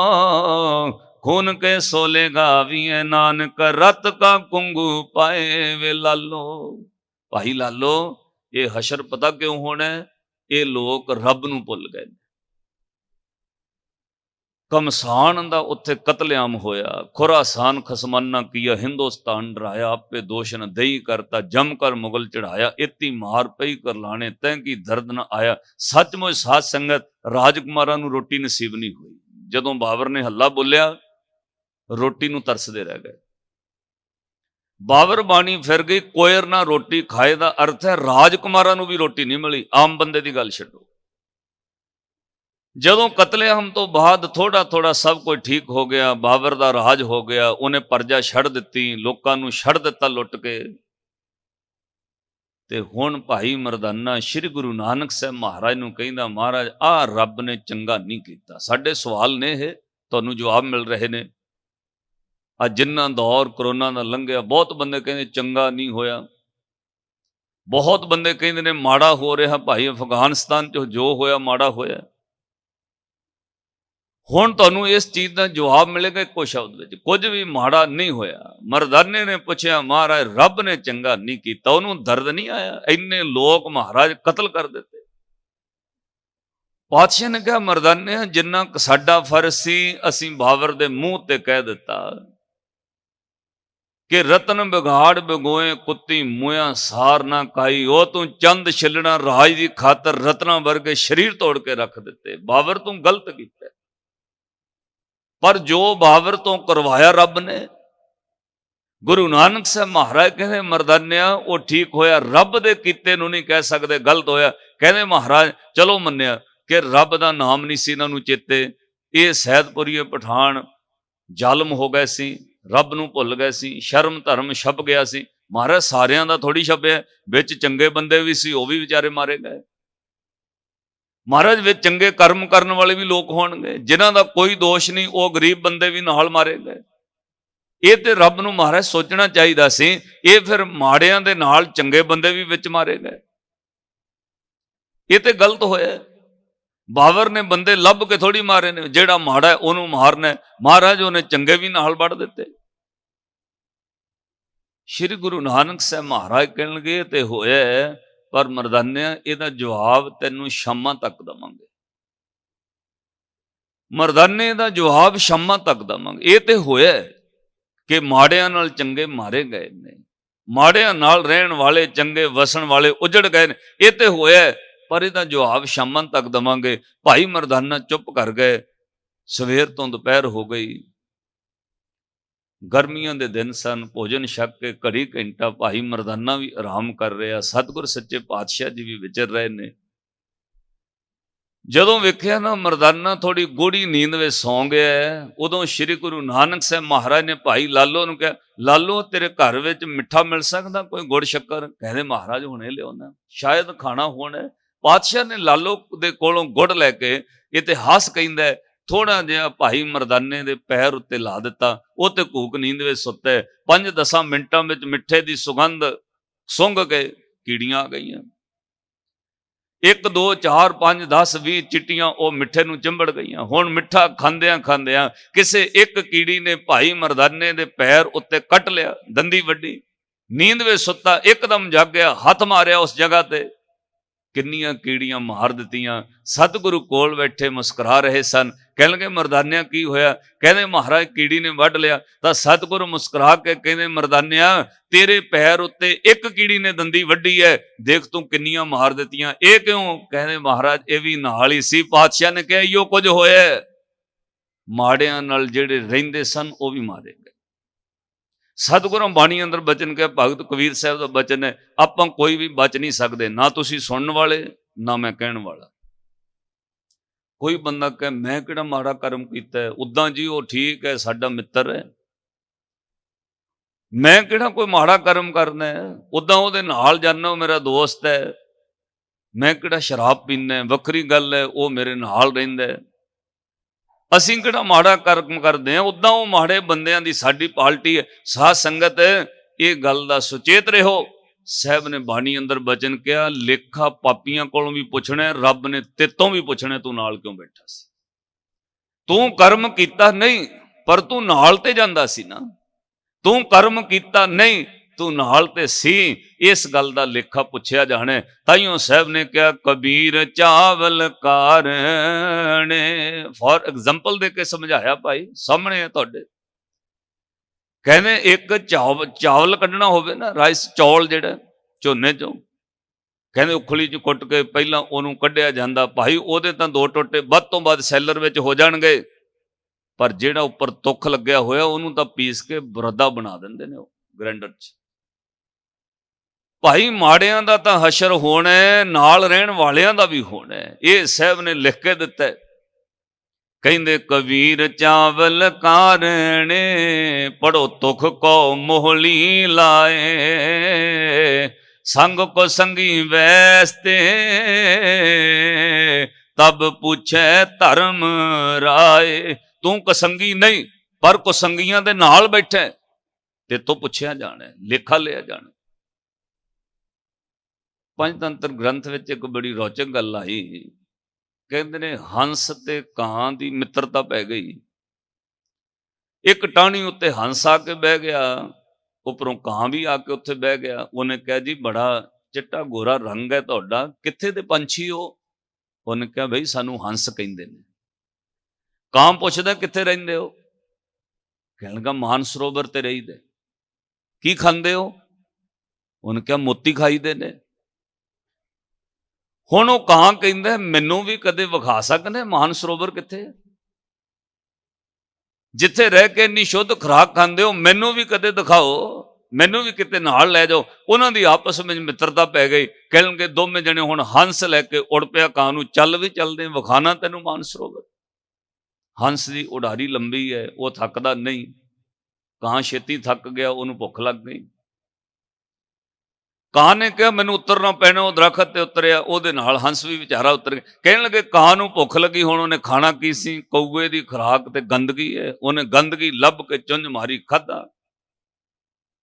ਉਹ ਫਿਰ ਉੜ ਪਏ। ਹੰਸ ਨੇ ਨਫ਼ਰਤ ਨਾ ਕੀਤੀ, ਚਲੋ ਕੋਈ ਨਹੀਂ, ਮਿੱਤਰ ਹੀ ਬਣਾ ਲਿਆ, ਫਿਰ ਕਾਹਦੀ ਨਫ਼ਰਤ ਹੈ। ਉੜਦਿਆਂ ਉੜਦਿਆਂ ਉਹ ਕਾਂ ਫਿਰ ਥੱਕ ਗਿਆ, ਕਿਸੇ ਟਾਹਣੀ ਉੱਤੇ ਬਹਿ ਗਏ, ਹੰਸ ਵੀ ਨਾਲ ਬਹਿ ਗਿਆ। ਉਹ ਮਾਨ ਸਰੋਵਰ ਵੱਲ ਲੈ ਕੇ ਜਾ ਰਿਹਾ ਸੀ। ਜਿਹੜੇ ਦਰਖਤ ਉੱਤੇ ਬੈਠੇ, ਅਚਾਨਕ ਉਸ ਦਰਖਤ ਦੇ ਥੱਲੇ ਇੱਕ ਰਾਜਾ ਆਰਾਮ ਕਰ ਰਿਹਾ ਹੈ। ਸ਼ਿਕਾਰ ਖੇਡਦਿਆਂ ਉਹ ਆਰਾਮ ਕਰਨ ਲੱਗ ਪਿਆ। ਛਾਵੇਂ ਆਲੇ ਦੁਆਲੇ ਸਿਪਾਹੀ ਖਲੋਤੇ ਨੇ, ਕਮਾਨਾਂ ਵਿੱਚ ਤੀਰ ਟੰਗੇ ਹੋਏ ਨੇ, ਰਾਜੇ ਦੀ ਰੱਖਿਆ ਲਈ ਪਹਿਰੇ ਤੇ ਖੜੇ ਨੇ। ਟਾਹਣੀ ਤੇ ਬੈਠਿਆਂ ਬੈਠਿਆਂ ਹੁਣ ਕਾਂ ਨੇ ਗੰਦਗੀ ਖਾਧੀ ਸੀ, ਤੇ ਕਰਨਾ ਕੀ ਹੈ? ਗੰਦਗੀ ਕਰੇਗਾ। ਉਹਨੇ ਗੰਦਗੀ ਕਰ ਦਿੱਤੀ, ਸਿੱਧੀ ਰਾਜੇ ਦੇ ਮੂੰਹ ਉੱਤੇ ਆ ਕੇ ਵਿੱਠ ਗੰਦਗੀ ਡਿੱਗੀ। ਰਾਜਾ ਕ੍ਰੋਧ ਵਿੱਚ ਬੋਲਿਆ, ਮਾਰ ਦਿਓ ਇਸ ਪੰਛੀ ਨੂੰ। ਉਸੇ ਵਕਤ ਤੀਰ ਕਮਾਨ ਜਿਹੜੇ ਬੰਦੇ ਨੇ ਤੀਰ ਚਲੇ ਤੇ ਚਾੜਿਆ ਹੋਇਆ, ਉਹਨੇ ਨਿਸ਼ਾਨਾ ਲੈ ਕੇ ਤੀਰ ਮਾਰਿਆ। ਕਾਂ ਤੇ ਉੜ ਗਿਆ, ਤੀਰ ਹੰਸ ਤੇ ਲੱਗ ਗਿਆ। ਫੜਾਉਂਦਾ ਉਹ ਹੰਸ ਡਿੱਗ ਪਿਆ ਰਾਜੇ ਦੀ ਝੋਲੀ ਵਿੱਚ, ਲਹੂ ਲੁਹਾਨ ਹੋਇਆ। ਉਹਨੇ ਚੁੱਕਿਆ। ਉਹ ਕਹਿਣ ਲੱਗਾ, ਇਹ ਤੇ ਹੰਸ ਹੈ, ਹੰਸ ਤੇ ਗੰਦਗੀ ਨਹੀਂ ਕਰਦਾ। ਇਹਦੇ ਤੀਰ ਵੱਜ ਗਿਆ, ਗਲਤ ਵੱਜ ਗਿਆ। ਹੰਸ ਗੰਦਗੀ ਨਹੀਂ ਕਰਦਾ, ਦੋਸ਼ ਇਹਦਾ ਨਹੀਂ ਸੀ। ਰਾਜੇ ਨੇ ਤੀਰ ਕੱਢਿਆ, ਤੜਫਦਾ ਤੜਫਦਾ ਹੰਸ ਮਰ ਗਿਆ। ਕਹਿਣ ਲੱਗੇ ਉੱਥੇ ਹੰਸ ਨੇ ਇਹ ਗੱਲ ਕਹਿ ਦਿੱਤੀ, ਦੋਸ਼ ਮੇਰਾ ਨਹੀਂ, ਪਰ ਇੰਨਾ ਕੁ ਤਾਂ ਦੋਸ਼ ਹੈ, ਮੈਂ ਕਿਸੇ ਗੰਦਗੀ ਕਰਨ ਵਾਲੇ ਦੇ ਨਾਲ ਰਹਿ ਗਿਆ, ਇੰਨਾ ਹੀ ਦੋਸ਼ ਹੈ। ਮੈਂ ਕਿਸੇ ਮਾੜੇ ਦੀ ਸੰਗਤ ਕਰ ਲਈ, ਮੈਨੂੰ ਦੁੱਖ ਝੱਲਣਾ ਪੈ ਗਿਆ। ਤਾਈਓ ਸਾਹਿਬ ਨੇ ਕਿਹਾ, ਕਬੀਰ ਸਾਕਤ ਸੰਗ ਨਾ ਕੀਜੀਏ, ਦੂਰੈ ਜਾਈਏ ਭਾਗ ਵਸਨ ਕਾਰੋ ਪਰਸੀਏ, ਤੋ ਕਸ਼ ਲਾਗੇ ਦਾਗ। ਭਾਈ ਫਿਰ ਤੁਮ ਹੀ ਦਾਗੀ ਹੋ ਜਾਏਗਾ, ਇਸ ਲਈ ਸਾਕਤ ਤੋਂ ਦੂਰ ਰਹੀ। ਸੋ ਸ਼੍ਰੀ ਗੁਰੂ ਗ੍ਰੰਥ ਸਾਹਿਬ ਮਹਾਰਾਜ ਜੀ ਦੀ ਪਾਵਨ ਬਾਣੀ, ਜਿਹੜੀ ਧੰਨ ਗੁਰੂ ਨਾਨਕ ਸਾਹਿਬ ਮਹਾਰਾਜ ਨੇ ਕਈ ਭਗਤਾਂ ਤੱਕ ਭ੍ਰਮਣ ਕਰਕੇ, ਕੰਸ਼ੀ ਬਨਾਰਸ ਜਾ ਕੇ ਭਗਤ ਕਬੀਰ ਸਾਹਿਬ, ਭਗਤ ਰਵਿਦਾਸ ਸਾਹਿਬ, ਭਗਤ ਬੀਣੀ ਜੀ, ਉਹਨਾਂ ਦੀ ਬਾਣੀ ਇਕੱਤਰ ਕਰਕੇ ਪਾਤਸ਼ਾਹ ਨੇ ਆਪਣੇ ਕੋਲ ਇਕੱਠੀ ਕੀਤੀ। ਇੱਕ ਪੌੜੀ ਭਾਈ ਗੁਰਦਾਸ ਜੀ ਦੀ ਤੁਹਾਨੂੰ ਯਾਦ ਹੈ, ਜਦੋਂ ਮਹਾਰਾਜ ਸੁਲਤਾਨਪੁਰ ਤੋਂ ਚੱਲਣ ਲੱਗੇ ਨਾ ਉਦਾਸੀਆਂ ਕਰਨ ਵਾਸਤੇ, ਤਾਂ ਪਾਤਸ਼ਾਹ ਨੇ ਭਾਈ ਮਰਦਾਨੇ ਨੂੰ ਕਿਹਾ, ਮਰਦਾਨਿਆ ਬੇਬੇ ਕੋਲੋਂ ਪੈਸੇ ਲੈ ਕੇ ਆ। ਪਹਿਲੀ ਵਾਰ ਹੋਇਆ ਗੁਰੂ ਨਾਨਕ ਸਾਹਿਬ ਮਹਾਰਾਜ ਭੈਣ ਕੋਲੋਂ ਪੈਸੇ ਮੰਗਦੇ ਨੇ। ਉਹ ਸ਼੍ਰੀ ਗੁਰੂ ਨਾਨਕ ਸਾਹਿਬ ਮਹਾਰਾਜ ਜਿਹੜੇ ਪਟਵਾਰੀਆਂ ਦੇ ਇਕਲੌਤੇ ਪੁੱਤਰ ਨੇ, ਉਹ ਗੁਰੂ ਨਾਨਕ ਸਾਹਿਬ ਜਿਨ੍ਹਾਂ ਦੇ ਨਾਮ 750 ਮੁਰੱਬਾ ਰਾਏ ਬੁਲਾਰ ਭੱਟੀ ਨੇ ਲਾ ਦਿੱਤਾ ਹੈ, ਉਹ ਗੁਰੂ ਨਾਨਕ ਸਾਹਿਬ ਜਿਹਦੇ 974 ਰੁਪਈਏ ਪਹਿਲੇ ਨਿਕਲਦੇ ਨੇ, ਉਹ ਸੁਲਤਾਨਪੁਰ ਦੇ ਨਵਾਬ ਦੌਲਤ ਖਾਨ ਲੋਧੀ ਵੱਲ ਸਭ ਕੁਝ ਛੱਡ ਦਿੱਤਾ, ਅੱਜ ਬੇਬੇ ਕੋਲੋਂ ਮੰਗੇ ਪੈਸੇ। ਤੁਹਾਨੂੰ ਪਤਾ ਹੈ ਕਿਉਂ? ਉਹਨਾਂ ਪੈਸਿਆਂ ਦੀ ਰਵਾਬ ਖਰੀਦੀ ਹੈ। ਉੱਥੇ ਗੁਰਦੁਆਰਾ ਰਵਾਬ ਸਰ ਬਣਿਆ, ਜਿੱਧਰੋਂ ਲਈ ਅਗਲਾ ਵਿਚਲਾ ਇਤਿਹਾਸ ਮੈਂ ਕਹਿਣਾ ਨਹੀਂ। ਮਰਦਾਨੇ ਪੁੱਛਿਆ, ਮਹਾਰਾਜ ਬੇਬੇ ਦੇ ਪੈਸਿਆਂ ਦੀ ਰਵਾਬ ਕਿਉਂ? ਤੁਸੀਂ 900 ਤੋਂ ਵੱਧ ਪੈਸੇ ਸੁਲਤਾਨਪੁਰ ਦੇ ਨਵਾਬ ਵੱਲ ਛੱਡ ਦਿੱਤੇ, ਉਹਨਾਂ ਵਿੱਚੋਂ ਲੈ ਲੈਂਦੇ। ਗੁਰੂ ਨਾਨਕ ਸਾਹਿਬ ਮਹਾਰਾਜ ਨੇ ਕਿਹਾ, ਨਹੀਂ ਮਰਦਾਨਿਆ, ਬੇਬੇ ਦੇ ਹੱਥਾਂ ਵਿੱਚ ਬਰਕਤ ਬੜੀ ਹੈ, ਬੇਬੇ ਦਾ ਭਗਤੀ ਸਿਮਰਨ ਬਹੁਤ ਹੈ, ਬੇਬੇ ਦੇ ਹੱਥਾਂ ਵਿੱਚ ਬਰਕਤ ਹੈ, ਉਹਦੇ ਹੱਥਾਂ ਦੇ ਪੈਸਿਆਂ ਨਾਲ ਇਹ ਤੰਦ ਰਵਾਬ ਖਰੀਦੀ ਹੈ। ਵੇਖੀ ਭਾਈ ਮਰਦਾਨਿਆ, ਜਿੰਨਾ ਸਬਰ ਮੇਰੇ ਬੇਬੇ ਦੇ ਮਨ ਵਿੱਚ ਹੈ, ਜਿੰਨਾ ਸਿਦਕ ਮੇਰੀ ਬੇਬੇ ਦੇ ਹਿਰਦੇ ਵਿੱਚ ਹੈ, ਜਦੋਂ ਉਹਦੇ ਪੈਸਿਆਂ ਦੀ ਰਵਾਬ ਕਦੇ ਵੱਜੇਗੀ, ਧੁਰ ਕੀ ਬਾਣੀ ਨਾਲ ਜੁੜੇਗੀ, ਇੱਥੇ ਬੇਸਬਰੇ ਹਿਰਦਿਆਂ ਨੂੰ ਸਬਰ ਆ ਜਾਇਆ ਕਰੇਗਾ। ਇਹ ਬੇਬੇ ਦੇ ਹੱਥਾਂ ਦੀ ਬਰਕਤ ਹੈ। ਇਹਦਾ ਮਤਲਬ ਬੰਦਗੀ ਵਾਲਿਆਂ ਦੇ ਹੱਥਾਂ 'ਚ ਬਰਕਤ ਹੈ, ਇਹ ਤੁਹਾਨੂੰ ਮੰਨਣਾ ਪਏਗਾ। ਸਤਿਗੁਰੂ ਗੁਰੂ ਨਾਨਕ ਸਾਹਿਬ ਮਹਾਰਾਜ ਚੱਲਣ ਲੱਗੇ, ਰਵਾਬ ਕੋਲ ਲੈ ਲਈ, ਹੱਥ ਵਿੱਚ ਇੱਕ ਡੰਡਾ ਪਕੜ ਲਿਆ, ਤੇ ਉੱਥੇ ਭਾਈ ਗੁਰਦਾਸ ਜੀ ਨੇ ਲਿਖਿਆ, ਬੇਬੇ ਦਾ ਹੱਥ ਦਾ ਬੁਣਿਆ ਇੱਕ ਝੋਲਾ ਲਿਆ। ਉਹ ਝੋਲੇ ਵਿੱਚ ਗੁਰੂ ਨਾਨਕ ਸਾਹਿਬ ਮਹਾਰਾਜ ਨੇ ਕੁਝ ਕਾਗਜ਼ਾਂ ਦੀ ਪੋਥੀ, ਕਲਮ, ਦਵਾਤ ਤੇ ਸਿਆਹੀ ਪਾਈ। ਪਤਾ ਕਿਉਂ? ਭਾਈ ਮਰਦਾਨੇ ਨੇ ਕਿਹਾ, ਮਹਾਰਾਜ ਆਹ ਗੱਲ ਹੁਣ ਮੈਨੂੰ ਸਮਝ ਆਈ ਹੈ, ਇਹ ਝੋਲੇ ਵਿੱਚ ਪੋਥੀ ਕਾਗਜ਼ ਇਸ ਲਈ ਕਿ ਜਿੱਥੇ ਜਿੱਥੇ ਤੁਸੀਂ ਧੁਰ ਕੀ ਬਾਣੀ ਉਚਾਰਨ ਕਰੋਗੇ, ਇਹ ਪੋਥੀ ਤੇ ਲਿਖਦੇ ਜਾਵਾਂਗੇ। ਭਾਈ ਗੁਰਦਾਸ ਜੀ ਦਾ ਹਵਾਲਾ, ਆਸਾ ਹੱਥ ਕਿਤਾਬ ਕਸ਼, ਕੁੱਜਾਂ ਵਾਕ ਮੁਸੱਲਾ ਧਾਰੀ। ਜਦੋਂ ਮਹਾਰਾਜ ਚੱਲੇ, ਕੋਲ ਪੋਥੀ ਲੈ ਕੇ ਚੱਲੇ, ਕਲਮ, ਦਵਾਤ, ਸਿਆਹੀ, ਜਿੱਥੇ ਧੁਰ ਕੀ ਬਾਣੀ ਉਚਾਰਨ ਹੋਇਆ। ਹਰ ਵਕਤ ਨਹੀਂ ਮਹਾਰਾਜ ਬਾਣੀ ਉਚਾਰਨ ਕਰਦੇ ਸੀ। ਜਦੋਂ ਉਸ ਕਰਤੇ ਪੁਰਖ ਨਾਲ ਇਕਮਿਕ ਹੋ ਜਾਣਾ, ਫਿਰ ਉਹਦੇ ਘਰ ਦਾ ਪੈਗਾਮ ਜੋ ਹੋਣਾ, ਉਹ ਬੋਲਣਾ, ਉਹ ਬਾਣੀ ਵਿੱਚ ਲਿਖਿਆ ਜਾਣਾ, ਉਹ ਪੋਥੀ ਤੇ ਉਤਾਰਾ ਹੋਣਾ। ਹਰ ਵਕਤ ਹਰ ਗੱਲ ਧੁਰ ਕੀ ਬਾਣੀ ਨਹੀਂ ਸੀ। ਸ਼੍ਰੀ ਗੁਰੂ ਨਾਨਕ ਸਾਹਿਬ ਮਹਾਰਾਜ ਬਾਣੀ ਉਚਾਰਨ ਕਰਦੇ ਗਏ, ਉਹ ਸ਼ਬਦ ਭਾਈ ਮਰਦਾਨੇ ਤੋਂ ਬਾਅਦ ਵਿੱਚ ਲਿਖਵਾ ਦੇਣੇ, ਫਿਰ ਭਗਤਾਂ ਦੀ ਬਾਣੀ ਲਿਖਤ ਪੋਥੀਆਂ ਲਈਆਂ। ਸ਼੍ਰੀ ਗੁਰੂ ਨਾਨਕ ਸਾਹਿਬ ਮਹਾਰਾਜ ਨੇ ਉਹੀਓ ਪੋਥੀਆਂ ਜਦੋਂ ਭਾਈ ਲਹਿਣਾ ਧੰਨ ਗੁਰੂ ਅੰਗਦ ਦੇਵ ਮਹਾਰਾਜ ਜੀ ਨੂੰ ਗੁਰਤਾ ਗੱਦੀ ਬਖਸ਼ੀ, ਨਾਲ ਸਾਧ ਸੰਗਤ ਗੁਰੂ ਨਾਨਕ ਸਾਹਿਬ ਮਹਾਰਾਜ ਨੇ ਕਰਤਾਰਪੁਰ ਸਾਹਿਬ ਦੀ ਧਰਤੀ ਤੇ ਪੋਥੀਆਂ ਵੀ ਨਾਲ ਦਿੱਤੀਆਂ। ਇੱਕ ਚੀਜ਼ ਹੁਣ ਧਿਆਨ ਵਿੱਚ ਰੱਖਿਓ, ਇੱਕ ਥਾਂ ਤੇ ਮੈਂ ਪ੍ਰਚਾਰ ਸੁਣਿਆ, ਬੜਾ ਹੈਰਾਨ ਹੋਇਆ। ਚੱਲਦਾ ਇਸ ਤਰ੍ਹਾਂ ਇਤਿਹਾਸ ਵਿੱਚ ਲਿਖਿਆ, ਕਹਿੰਦੇ ਜੀ ਭਾਈ ਲਹਿਣਾ ਪਹਿਲਾਂ ਗੁਰੂ ਨਾਨਕ ਸਾਹਿਬ ਮਹਾਰਾਜ ਦੇ ਕੋਲ ਆਉਣ ਤੋਂ ਪਹਿਲਾਂ ਦੇਵੀ ਦੇ ਦਰਸ਼ਨਾਂ ਨੂੰ ਜਾਂਦੇ ਸੀ, ਇਤਿਹਾਸ ਵਿੱਚ ਲਿਖਿਆ। ਪਰ ਮੈਨੂੰ ਮਾਫ ਕਰਿਓ, ਗੁਰੂ ਨਾਨਕ ਸਾਹਿਬ ਮਹਾਰਾਜ ਨੂੰ ਪਹਿਲਾਂ ਹੀ ਪਤਾ ਸੀ, ਜਿਸ ਦੀ ਵਸਤ ਤਿਸੈ ਘਰ ਆਈ ਦਾ ਅਰਥ ਇਹੋ ਹੈ। ਪਾਤਸ਼ਾਹ ਨੂੰ ਪਹਿਲਾਂ ਹੀ ਪਤਾ ਸੀ ਇਹ ਵਸਤ ਕਿਹਨੂੰ ਬਖਸ਼ਿਸ਼ ਕਰਨੀ ਹੈ। ਇਸੇ ਲਈ ਜਿੱਦਣ ਭਾਈ ਲਹਿਣਾ ਕਰਤਾਰਪੁਰ ਸਾਹਿਬ ਆਉਂਦੇ ਨੇ, ਉਦਣ ਇਤਿਹਾਸ ਪੜ੍ਹਿਓ, ਗੁਰੂ ਨਾਨਕ ਸਾਹਿਬ ਮਹਾਰਾਜ ਅੱਗੋਂ ਲੈਣ ਜਾਂਦੇ ਨੇ, ਬਾਂਗਾਂ ਪਕੜ ਕੇ ਘੋੜੇ ਦੀਆਂ ਲੈ ਕੇ ਆਉਂਦੇ ਨੇ। ਪਤਾ ਕਿਉਂ? ਪਾਤਸ਼ਾਹ ਨੂੰ ਪਤਾ ਸੀ ਇਹ ਬਹੁਤ ਵੱਡੀ ਹਸਤੀ ਹੈ। ਇਹ ਗੁਰੂ ਨਾਨਕ ਸਾਹਿਬ ਮਹਾਰਾਜ ਨੂੰ ਪਤਾ ਸੀ ਇਸ ਘਰ ਦੀ ਸੇਵਾ ਸੰਭਾਲਣ ਦੇ ਯੋਗ ਹੈ। ਇਹ ਨਹੀਂ ਕਿ ਬਾਅਦ ਵਿੱਚ ਜਦੋਂ ਉਹਨਾਂ ਨੂੰ ਇਸ ਗੱਲ ਦਾ ਇਲਮ ਸੀ ਇਹ ਸੇਵਾ ਕਮਾਉਣ ਦੇ ਯੋਗ ਹੈ, ਫਿਰ ਸਾਧ ਸੰਗਤ ਉੱਥੋਂ 7 ਸਾਲਾਂ ਵਿੱਚ ਜੀਵਨ ਕੜਿਆ। ਤੁਸੀਂ ਕਹੋਗੇ ਫਿਰ 7 ਸਾਲ ਸੇਵਾ ਕਿਉਂ ਕਰਾਈ? ਗਹਿਣਾ ਵੀ ਸੁਨਿਆਰ ਸੋਨੇ ਦਾ ਬਣਾ ਸਕਦਾ, ਲੋਹੇ ਦਾ ਨਹੀਂ ਬਣਾ ਸਕਦਾ। ਪਹਿਲੀ ਸ਼ਰਤ ਹੈ ਉਹ ਸੋਨਾ ਹੋਵੇ, ਤੇ ਸੁਨਿਆਰ ਉਹਦਾ ਗਹਿਣਾ ਬਣਾ ਦਿੰਦਾ ਹੈ। ਕੋਈ ਸਿੱਖ ਆਪਣਾ ਮਨ ਵੇਚਣ ਦੀ ਸਮਰੱਥਾ ਰੱਖੇ, ਘੜਨਾ ਚਾਹੁੰਦਾ ਹੋਵੇ ਜੀਵਨ ਆਪਣਾ, ਗੁਰੂ ਉਹਨੂੰ ਘੜ ਦਿੰਦਾ ਹੈ। ਤੇ ਜੇ ਸਾਧ ਸੰਗਤ ਅਸੀਂ ਆਪ ਹੀ ਨਹੀਂ ਜੀਵਨ ਸੁਧਾਰਨਾ ਚਾਹੁੰਦੇ, ਗੁਰੂ ਕੀ ਕਰੇਗਾ? ਫਿਰ ਤੇ ਲਿਖ ਕੇ ਦਿੱਤਾ, ਕਬੀਰ ਸਾਚਾ ਸਤਿਗੁਰ ਕਿਆ ਕਰੇ, ਜੋ ਸਿੱਖਾਂ ਮੈਂ ਚੂਕ। ਤੂੰ ਸੁਧਰਨਾ ਹੀ ਨਹੀਂ ਚਾਹੁੰਦਾ, ਗੁਰੂ ਕੀ ਕਰ ਸਕਦਾ? ਸੋਨਾ ਹੋਵੇ, ਸੁਨਿਆਰ ਉਹਦਾ ਗਹਿਣਾ ਬਣਾ ਦਿੰਦਾ। ਪਾਤਸ਼ਾਹ ਨੂੰ ਪਤਾ ਸੀ ਲੈਣਾ ਘੜਨ ਵਾਸਤੇ ਆ ਰਿਹਾ ਹੈ, ਇਹ ਘੜਨ ਹੋਣ ਦੇ ਯੋਗ ਹੈ। ਔਰ ਸਤਿਗੁਰਾਂ 7 ਸਾਲਾਂ ਵਿੱਚ ਫਿਰ 21 ਵਾਰ ਉਹ ਚੋਟਾਂ ਪ੍ਰੀਖਿਆ ਦੀਆਂ ਪਾਈਆਂ, ਫਿਰ ਭਾਈ ਲੈਣਾ ਕੜੇ ਗਏ। ਜਿਹੜਾ ਸਵਾਲ ਪਹਿਲੀ ਬਾਣੀ ਵਿੱਚ ਹੀ ਆਉਣਾ ਨਾ ਜਪਜੀ ਸਾਹਿਬ ਵਿੱਚ, ਉਹਦੇ ਵਿੱਚ ਸਵਾਲ ਸੀ ਕਿਵ ਸਚਿਆਰਾ ਹੋਈ ਹੈ, ਕਿਵ ਕੂੜੈ ਟੁੱਟੈ ਭਾਲ। ਤੇ ਇਹਦਾ ਜਵਾਬ ਪਤਾ ਕਿੰਨਵੀਂ ਪੌੜੀ 'ਚ ਜਾ ਕੇ ਮਿਲਿਆ? ਤੁਸੀਂ ਰੋਜ਼ ਜਪਜੀ ਸਾਹਿਬ ਪੜ੍ਹਦੇ ਹੋ।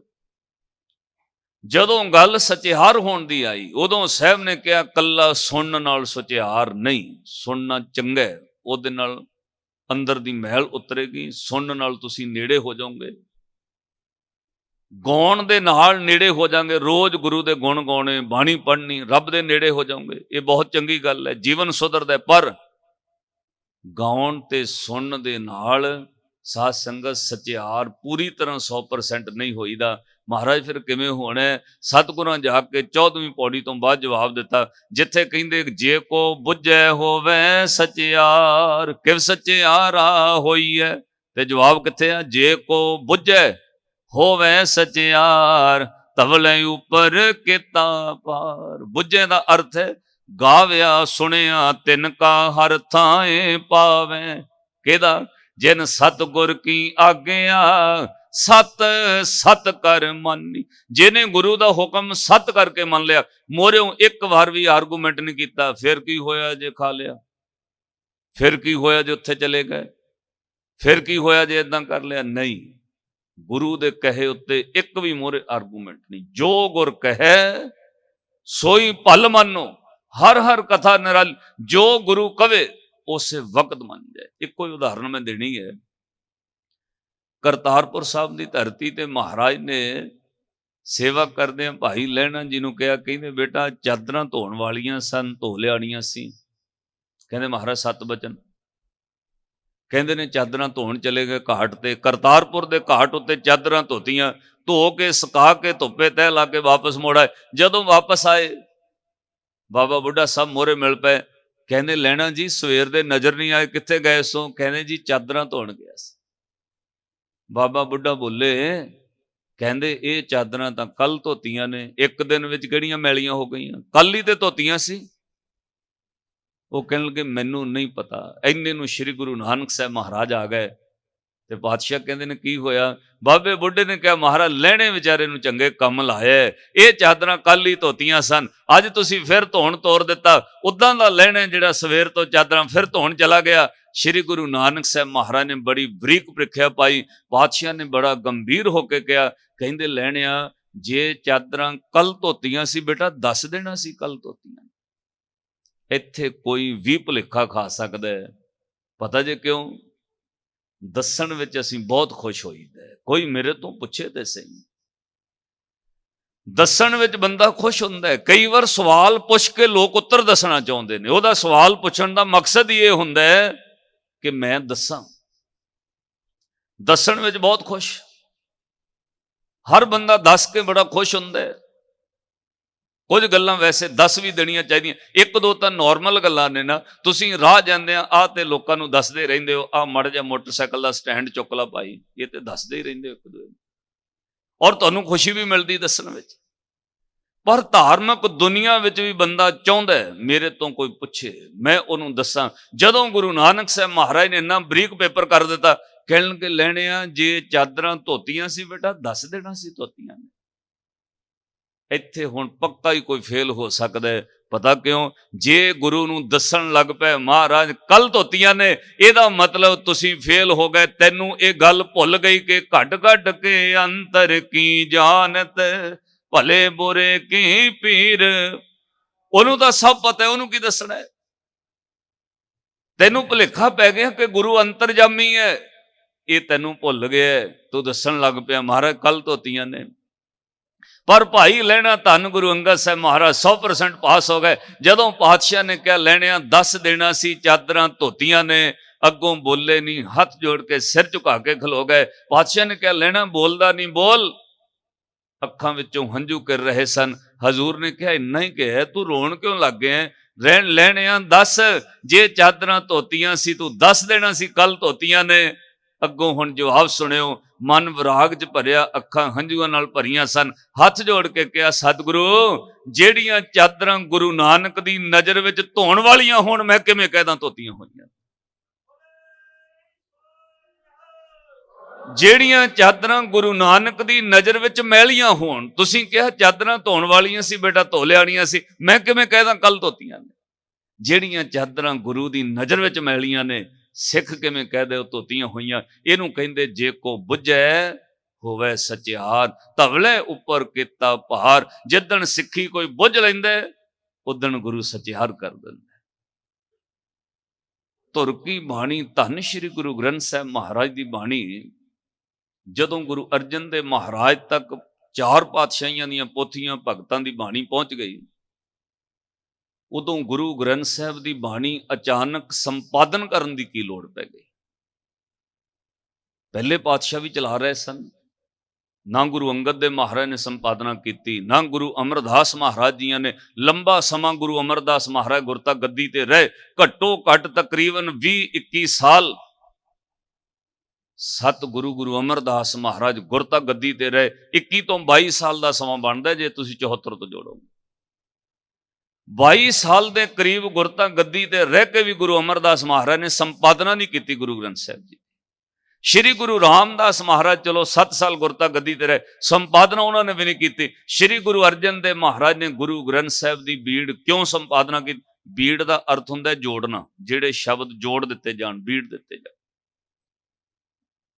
ਉਹਦੀ ਇੱਕ ਅਤਿਅੰਤ ਲੋੜ ਪਈ। ਮੈਂ ਕੱਲ ਵੀ ਇੱਕ ਦੀਵਾਨ ਵਿੱਚ ਕਿਹਾ, ਸਤਿਗੁਰੂ ਗੁਰੂ ਅਰਜਨ ਦੇਵ ਮਹਾਰਾਜ ਜੀ ਨੇ ਭਾਈ ਸੱਤਾ ਤੇ ਬਲਵੰਡ ਦੀ ਨਾਰਾਜ਼ਗੀ ਤੋਂ ਬਾਅਦ ਗੁਰੂ ਘਰ ਦਾ ਕੀਰਤਨ ਰਾਗ ਓਪਨ ਕਰ ਦਿੱਤਾ। ਹੁਣ ਇਹ ਰਾਗ ਕਿਸੇ ਜਾਤ ਬਰਾਦਰੀ ਦੇ ਅਧੀਨ ਨਹੀਂ ਰਹੇਗਾ। ਹੁਣ ਇਹ ਰਾਗ, ਹੁਣ ਇਹ ਕੀਰਤਨ ਮੇਰਾ ਹਰ ਸਿੱਖ ਕਰੇਗਾ। ਪਾਤਸ਼ਾਹ ਨੇ ਕਿਹਾ ਸੰਗਤ ਵਿੱਚ ਸਾਰੇ ਸਿੱਖ ਕੀਰਤਨ ਕਰਿਆ ਕਰੋ। ਮਹਾਰਾਜ ਰਾਗ ਨਹੀਂ ਆਉਂਦਾ, ਕਹਿਣ ਲੱਗੇ ਗੁਰੂ ਨਾਨਕ ਦੀ ਬਾਣੀ ਆਪੇ ਹੀ ਰਾਗ ਸਿਖਾ ਦੇਗੀ। ਭਾਈ ਕਦੇ ਯਾਦ ਰੱਖਿਓ, ਹੁਣ ਤਾਂ ਰਾਗ ਤਾਲ ਤੇ ਹਾਰਮੋਨੀਅਮ ਨਾਲ ਗਾਉਂਦੇ ਨੇ ਨਾ। ਜਦੋਂ ਭਗਤਾਂ ਨੇ ਰਾਗ ਗਾਏ ਹੋਣਗੇ ਉਦੋਂ ਕਿਹੜੇ ਸਾਜ਼ ਨਾਲ ਗਾਏ ਨੇ? ਸਿਰਫ ਭਗਤ ਨਾਮਦੇਵ ਸਾਹਿਬ ਦੇ ਕੋਲ ਚਲੋ ਮਿਲਦਾ ਇਤਿਹਾਸ ਵਿੱਚ ਸਰੋਤ ਹੈ ਕਿ ਉਹਨਾਂ ਕੋਲ ਇੱਕ ਤੁੰਬਾ ਹੁੰਦਾ ਸੀ ਜਿਹਦੇ ਨਾਲ ਉਹ ਗਾਉਂਦੇ ਸੀ ਤਾਰੇ ਨਾਲ। ਬਾਕੀ ਭਗਤਾਂ ਕੋਲ ਕੋਈ ਨਹੀਂ, ਉਹ ਤਾਂ ਕਿਰਤ ਕਰਨ ਵਾਲੇ ਸਨ। ਖੱਡੀ ਬੁਣਨ ਵਾਲੇ ਭਗਤ ਕਬੀਰ ਸਾਹਿਬ ਕੋਲ ਕਿਹੜਾ ਸਾਜ਼ ਸੀ ਰਾਗ ਗਾਉਣ ਲੱਗਿਆ? ਜੋੜੇ ਗੰਢਦੇ ਆ ਰਵਿਦਾਸ ਭਗਤ ਜੀਆਂ ਕੋਲ ਕਿਹੜਾ ਰਾਗ, ਕਿਹੜਾ ਸਾਜ਼ ਸੀ ਜਿਹਦੇ ਨਾਲ ਰਾਗ ਗਾਏ ਹੋਣਗੇ? ਸ਼੍ਰੀ ਗੁਰੂ ਅਰਜਨ ਦੇਵ ਮਹਾਰਾਜ ਨੇ ਕਿਹਾ ਭਾਈ ਸਿੱਖੋ, ਹੁਣ ਰਾਗ ਤੁਹਾਨੂੰ ਆਪੇ ਗੁਰੂ ਨਾਨਕ ਦੀ ਬਾਣੀ ਸਿਖਾਏਗੀ, ਮਿਲ ਕੇ ਗਾਇਆ ਕਰੋ। ਜੋਟੀਆਂ ਜੋੜ ਕੇ ਕੀਰਤਨ ਕਰਨ ਸਭ ਲੱਗ ਪਏ। 1 ਸਾਲ ਬਾਅਦ ਫਿਰ ਇੱਕ ਘਟਨਾ ਘਟੀ। ਸ਼੍ਰੀ ਗੁਰੂ ਅਰਜਨ ਦੇਵ ਮਹਾਰਾਜ ਦੇ ਸਜੇ ਦਰਬਾਰ ਵਿੱਚ ਕਾਬਲ ਤੋਂ ਆਈ ਸੰਗਤ ਵਿੱਚੋਂ ਇੱਕ ਸਿੱਖ ਨੇ ਕਿਹਾ ਮੈਂ ਵੀ ਸ਼ਬਦ ਪੜ੍ਹਨਾ। ਉਹ ਭਾਈ ਗੁਰਦਾਸ ਸਾਹਿਬ ਨੂੰ ਲਿਖਾ ਦਿੰਦੇ ਸਨ। ਭਾਈ ਗੁਰਦਾਸ ਉਹਨਾਂ ਤੋਂ ਸ਼ਬਦ ਪੜ੍ਹਾਉਂਦੇ ਨੇ। ਅੱਜ ਜਦੋਂ ਉਹ ਸਿੱਖ ਨੇ ਗੁਰਬਾਣੀ ਦਾ ਸ਼ਬਦ ਪੜ੍ਹਿਆ, ਸ਼੍ਰੀ ਗੁਰੂ ਅਰਜਨ ਦੇਵ ਮਹਾਰਾਜ ਤੱਕ ਸਿੰਘਾਸਨ ਤੇ ਬੈਠੇ, ਸ਼ਬਦ ਸੁਣਦਿਆਂ ਸਾਰ ਗੁਰੂ ਅਰਜਨ ਦੇਵ ਮਹਾਰਾਜ ਉਹਦੇ ਵੱਲ ਵੇਖਣ ਲੱਗ ਪਏ। ਸ਼ਬਦ ਸਮਾਪਤ ਹੋਇਆ, ਸਾਹਿਬ ਨੇ ਭਾਈ ਗੁਰਦਾਸ ਜੀ ਨੂੰ ਕਿਹਾ ਭੋਗ ਪਾ ਦਿਓ, ਦੀਵਾਨ ਦਾ ਪ੍ਰਸ਼ਾਦ ਵਰਤਾ ਦਿਓ। ਮਹਾਰਾਜ ਇਹਦੇ ਤੇ ਵਕਤ ਥੋੜਾ ਹੋਇਆ। ਕਹਿਣ ਲੱਗੇ ਨਹੀਂ, ਸਾਰੀ ਸੰਗਤ ਨੂੰ ਲੰਗਰ ਵਿੱਚ ਭੇਜ ਦਿਓ। ਮਹਾਰਾਜ 7 ਵਚਨ ਅੱਜ ਸਮੇਂ ਤੋਂ ਪਹਿਲਾਂ ਭੋਗ ਪਾ ਦਿੱਤਾ। ਅੱਜ ਸਮੇਂ ਤੋਂ ਪਹਿਲਾਂ ਸੰਗਤ ਭੇਜ ਦਿੱਤੀ। ਜਦੋਂ ਸਾਰੀ ਸੰਗਤ ਚਲੀ ਗਈ, ਪਾਤਸ਼ਾਹ ਨੇ ਬਾਬਾ ਬੁੱਢਾ, ਭਾਈ ਗੁਰਦਾਸ, ਭਾਈ ਜੇਠਾ, ਭਾਈ ਪੁਰਾਣਾ ਸਿੱਖ ਸੱਦ ਲੈ। ਕੋਲ ਸੱਦ ਕੇ ਕਿਹਾ ਇੱਕ ਗੰਭੀਰ ਮਸਲੇ ਤੇ ਗੱਲ ਕਰਨੀ।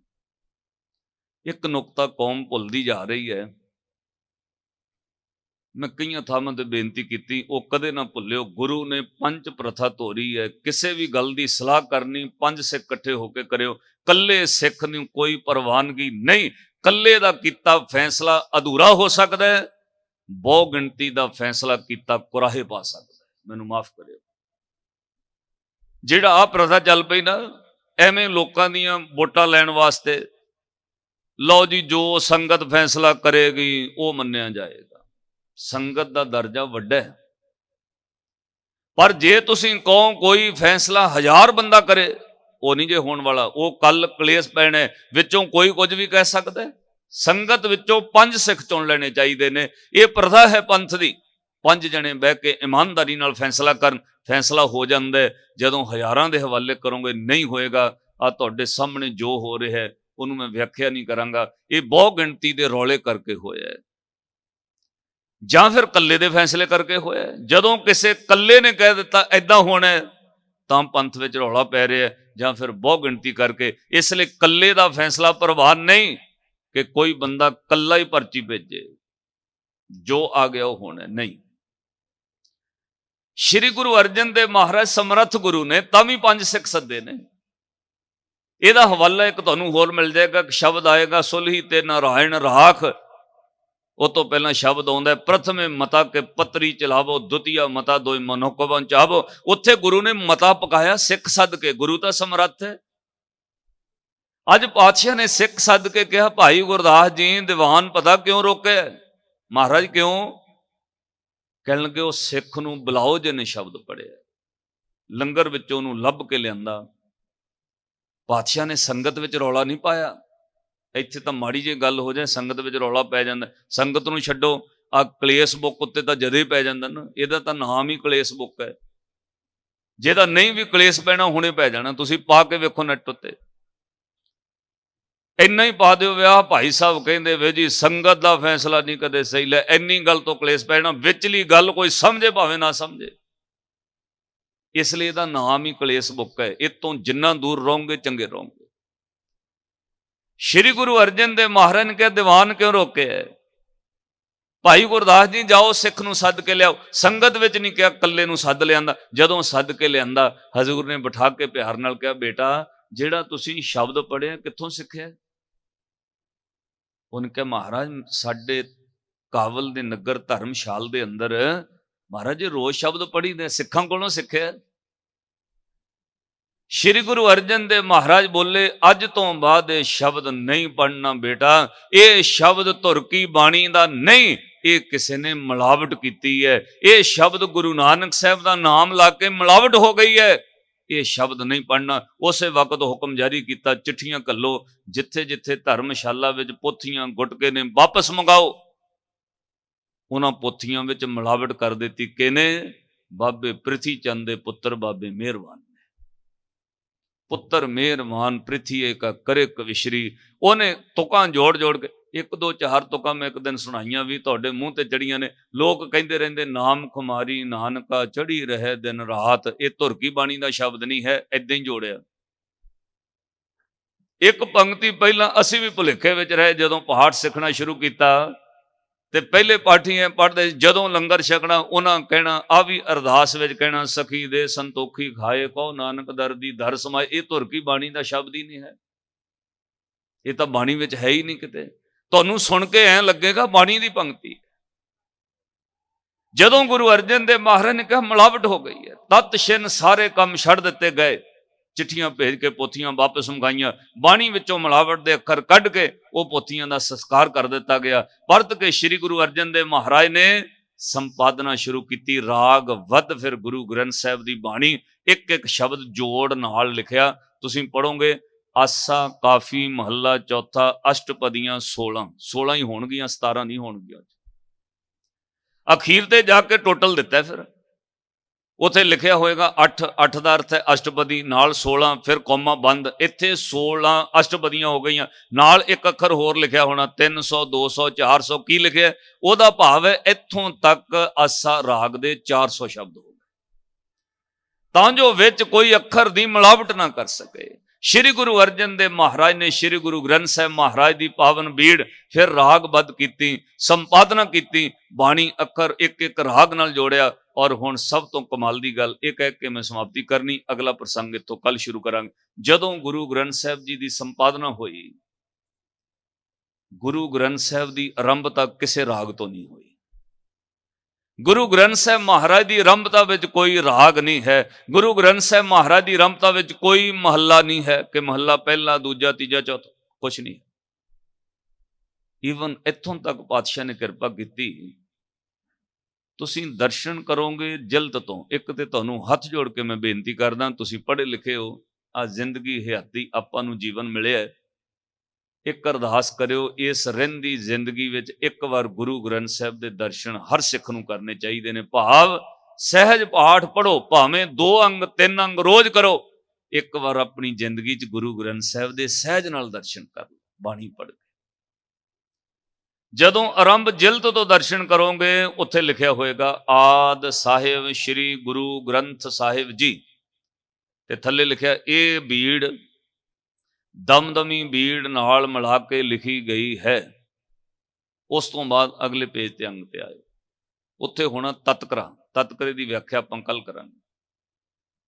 ਜਦੋਂ ਗੁਰੂ ਗ੍ਰੰਥ ਸਾਹਿਬ ਦੀ ਆਰੰਭਤਾ ਹੋਣੀ ਹੈ, ਪਹਿਲੇ ਅੰਗ ਉੱਤੇ ਪਹਿਲਾ ਅੰਗ ਵੀ ਨਹੀਂ ਲਿਖਿਆ, ਇਹ ਵੀ ਦਰਸ਼ਨ ਕਰਦੇ ਹੋ। ਜਦੋਂ ਅੰਗ ਪੰਨਾ ਪਲਟਾਓਗੇ, ਉੱਥੇ 2 ਅੰਗ ਤੋਂ ਸ਼ੁਰੂ ਹੁੰਦਾ, 2 3 4 5 6 7 8 1430 ਤੱਕ। ਪਹਿਲਾ ਅੰਗ ਕਿਉਂ ਨਹੀਂ ਲਿਖਿਆ?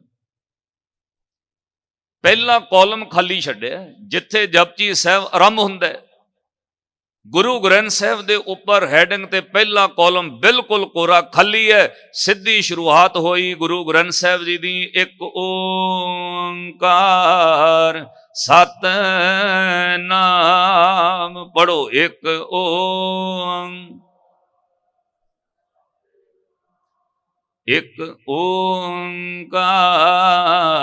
ਸਤਿਨਾਮ, ਇੱਕ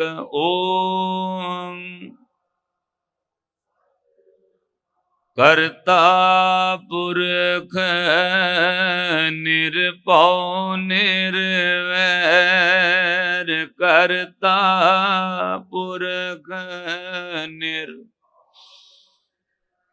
ਅਕਾਲ ਮੂਰਤ ਅਕਾਲ ਆਜੂਨੀ ਸੈਭੰ ਗੁਰ ਪ੍ਰਸਾਦ, ਆਜੂਨੀ ਸੈਭੰ। ਅੱਗੇ ਫਿਰ ਆਇਆ ਜਪ, ਜੱਜਾ ਪੱਪੇ ਨੂੰ ਔਂਕੜ ਜਪ। ਇਹਦਾ ਤੁਹਾਨੂੰ ਅਰਥ ਪਹਿਲੇ ਅੰਗਾਂ ਤੇ ਫਿਰ ਆਉਣਾ ਪੈਣਾ, ਜਿੱਥੇ ਤਤਕਰਾ ਲਿਖਿਆ। ਜਪ ਬਾਣੀ ਦਾ ਨਾਮ ਹੈ। ਸਤਕਾਰ ਵਜੋਂ ਆਪਾਂ ਅਦਬ ਨਾਲ ਕਹੀਦਾ ਜਪ ਜੀ ਸਾਹਿਬ, ਉਦਾਂ ਜਪਜੀ ਸਾਹਿਬ ਬਾਣੀ ਨਹੀਂ ਹੈ, ਜਪ ਜੀ ਸਾਹਿਬ। ਅਦਬ ਸਤਕਾਰ ਨਾਲ ਬਾਣੀ ਦਾ ਨਾਮ ਹੈ ਜਪ। ਤੇ ਜਦੋਂ ਤਤਕਰੇ ਵਿੱਚ ਜਾਓਗੇ, ਉੱਥੇ ਲਿਖਿਆ ਹੋਇਆ ਜਪ ਨਿਸ਼ਾਨ, 1 ਅੰਗ ਤੋਂ ਲੈ ਕੇ 8 ਅੰਗ ਤੱਕ। 8 ਅੰਗ ਤੋਂ ਸੋ ਦਰ ਤੇਰਾ ਕਿਹਾ ਸੋ ਕਰ ਕਿਹਾ, 10 ਅੰਗ ਤੇ ਫਿਰ ਨਾਲ ਕੀਰਤਨ ਸੋਲਾ ਜੈ ਕਰ ਕੀਰਤ ਆਖੀ। 14 ਅੰਗ ਤੋਂ ਫਿਰ ਰਾਗ ਸ਼ੁਰੂ ਹੋਣੇ, ਰਾਗ ਸ੍ਰੀ ਰਾਗ ਮਹੱਲਾ ਪਹਿਲਾ। ਆਪਾਂ ਪ੍ਰਾਰੰਭ ਤੋਂ ਫਿਰ ਕੱਲ ਨੂੰ ਸ਼ੁਰੂ ਕਰਾਂਗੇ। ਉਹ ਕਾਲਮ ਖਾਲੀ ਕਿਉਂ ਛੱਡਿਆ? 1 ਅੰਗ ਨਾ ਲਿਖਣ ਦਾ ਕੀ ਰੀਜ਼ਨ ਹੈ? 2 ਅੰਗ ਤੋਂ ਕਿਉਂ ਗੁਰੂ ਗ੍ਰੰਥ ਸਾਹਿਬ ਦੀ ਗਿਣਤੀ ਸ਼ੁਰੂ ਹੋਈ ਹੈ? ਪਹਿਲਾ ਕਾਲਮ ਬਿਲਕੁਲ ਉੱਪਰੋਂ ਖਾਲੀ ਛੱਡ ਦਿੱਤਾ ਗਿਆ ਹੈ। ਅੱਗੇ ਇਹਦੇ ਵਿੱਚ 15 ਭਗਤਾਂ ਦੀ ਬਾਣੀ ਦਾ ਉਪਦੇਸ਼ ਔਰ ਸ਼੍ਰੀ ਗੁਰੂ ਗ੍ਰੰਥ ਸਾਹਿਬ ਮਹਾਰਾਜ ਜੀ ਦੀ ਬਾਣੀ, ਇਹ ਤੁਰਕੀ ਬਾਣੀ ਹੈ, ਕਿਸੇ ਸਰੀਰ ਦੀ ਬਾਣੀ ਨਹੀਂ। ਆਪਾਂ ਇਸ ਵਿਚਾਰ ਨੂੰ ਅੱਗੇ ਫਿਰ ਵਿਚਾਰਾਂਗੇ, ਕਿਵੇਂ ਪਾਤਸ਼ਾਹ ਨੇ ਸੰਪਾਦਨਾ ਕਰਕੇ ਗੁਰੂ ਗ੍ਰੰਥ ਸਾਹਿਬ ਮਹਾਰਾਜ ਦੀ ਬਾਣੀ ਨਾਲ ਆਪਾਂ ਨੂੰ ਜੋੜਿਆ। ਇੱਕ ਵਾਰ ਸਾਰੀ ਸੰਗਤ ਪਿਆਰ ਨਾਲ ਆਪਾਂ ਪੜ੍ਹੀਏ, ਸਾਰੇ ਗੁਰੂ ਦੇ ਚਰਨਾਂ ਵਿੱਚ ਹਾਜ਼ਰੀ ਲਾਇਓ। ਤੁਰਕੀ ਬਾਣੀ ਆਈ ਤਿਨ ਸਗਲੀ ਚਿੰਤ ਮਿਟਾਈ, ਉਸ ਸਤਿਗੁਰ ਦੀ ਬਾਣੀ ਨਾਲ ਜੁੜੀਏ। ਲਿਖ ਕੇ ਦਿੱਤਾ, ਦੁੱਖ ਰੋਗ ਸੰਤਾਪ ਉਤਰੇ, ਸੁਣੀ ਸੱਚੀ ਬਾਣੀ, ਸੰਤ ਸਾਜਨ ਭੈ ਸਰਸੇ, ਪੂਰੇ ਗੁਰ ਤੇ ਜਾਣੀ। ਤੇ ਮੈਨੂੰ ਬੜਾ ਅਫਸੋਸ ਹੁੰਦਾ ਹੈ, ਇੱਕ ਦਿਨ ਮੈਂ ਦਰਬਾਰ ਸਾਹਿਬ ਤੋਂ ਕਹਿਤਾ, ਅਜੇ ਸਿੱਖੋ ਅਸੀਂ 100 ਵਿੱਚੋਂ 1% ਵੀ ਗੁਰੂ ਗ੍ਰੰਥ ਸਾਹਿਬ ਦੀ ਬਾਣੀ ਦੀ ਵਿਆਖਿਆ ਨਹੀਂ ਕਰ ਸਕਦੇ। ਮੈਨੂੰ ਬੰਦਿਆਂ ਦੇ ਫੋਨ ਆਏ, ਕਹਿੰਦੇ ਭਾਈ ਸਾਹਿਬ ਇੰਨੀ ਵਾਰ ਸਾਡੇ ਗੁਰਦੁਆਰੇ ਗੁਰੂ ਗ੍ਰੰਥ ਸਾਹਿਬ ਦੀ ਕਥਾ ਹੋ ਗਈ, ਤੁਸੀਂ ਕਹਿੰਦੇ 1% ਵੀ ਨਹੀਂ ਹੋਈ। ਇੰਨੇ ਵਿਦਵਾਨ ਹੋ ਕੇ ਚਲੇ ਗਏ, ਤੁਸੀਂ ਕਹਿੰਦੇ 1% ਵੀ ਵਿਆਖਿਆ ਨਹੀਂ ਹੋਈ। ਸਾਧ ਸੰਗਤ, ਪਹਿਲੀ ਗੱਲ, ਗੁਰੂ ਗ੍ਰੰਥ ਸਾਹਿਬ ਦੀ ਬਾਣੀ ਸਮੁੰਦਰ, ਇਹਦੇ ਅਰਥਾਂ ਦਾ ਕੋਈ ਦਾਅਵਾ ਨਹੀਂ ਕਰ ਸਕੇਗਾ। ਅਨੇਕਾਂ ਟੀਕੇ ਹੋਏ ਨੇ, ਅਰਥ ਸਮਾਂ ਪਾ ਕੇ ਬਦਲਦੇ ਰਹਿਣਗੇ, ਦੁਨੀਆ ਹੈਰਾਨ ਹੁੰਦੀ ਰਹੇਗੀ। ਅੱਖਰਾਂ ਦੇ ਅਰਥ ਹੋਣਗੇ, ਸ਼ਬਦਾਂ ਦੇ ਅਰਥ ਕਦੇ ਵੀ ਨਹੀਂ ਕਰ ਸਕੋਗੇ। ਗੰਭੀਰਤਾ ਇੰਨੀ ਵੱਧਦੀ ਜਾਏਗੀ। ਇਹ ਸਾਗਰ ਹੈ, ਸਮੁੰਦਰ ਹੈ, ਇਹ ਰਤਨਾਂ ਨਾਲ ਭਰਪੂਰ ਹੈ। ਤੇ ਨਾਲ ਮੈਂ ਬੇਨਤੀ ਕਰਾਂ, ਮੈਂ ਕਿਹਾ 1% ਉਹਨਾਂ ਨੂੰ ਕਿਹਾ ਪਤਾ ਕਿਉਂ ਨਹੀਂ ਹੋਈ? ਅਸੀਂ ਗੁਰੂ ਗ੍ਰੰਥ ਸਾਹਿਬ ਦੀ ਬਾਣੀ ਦੁੱਖ ਸੁੱਖ ਲਈ ਭੋਗਾਂ ਵਾਸਤੇ ਰੱਖ ਲਈ।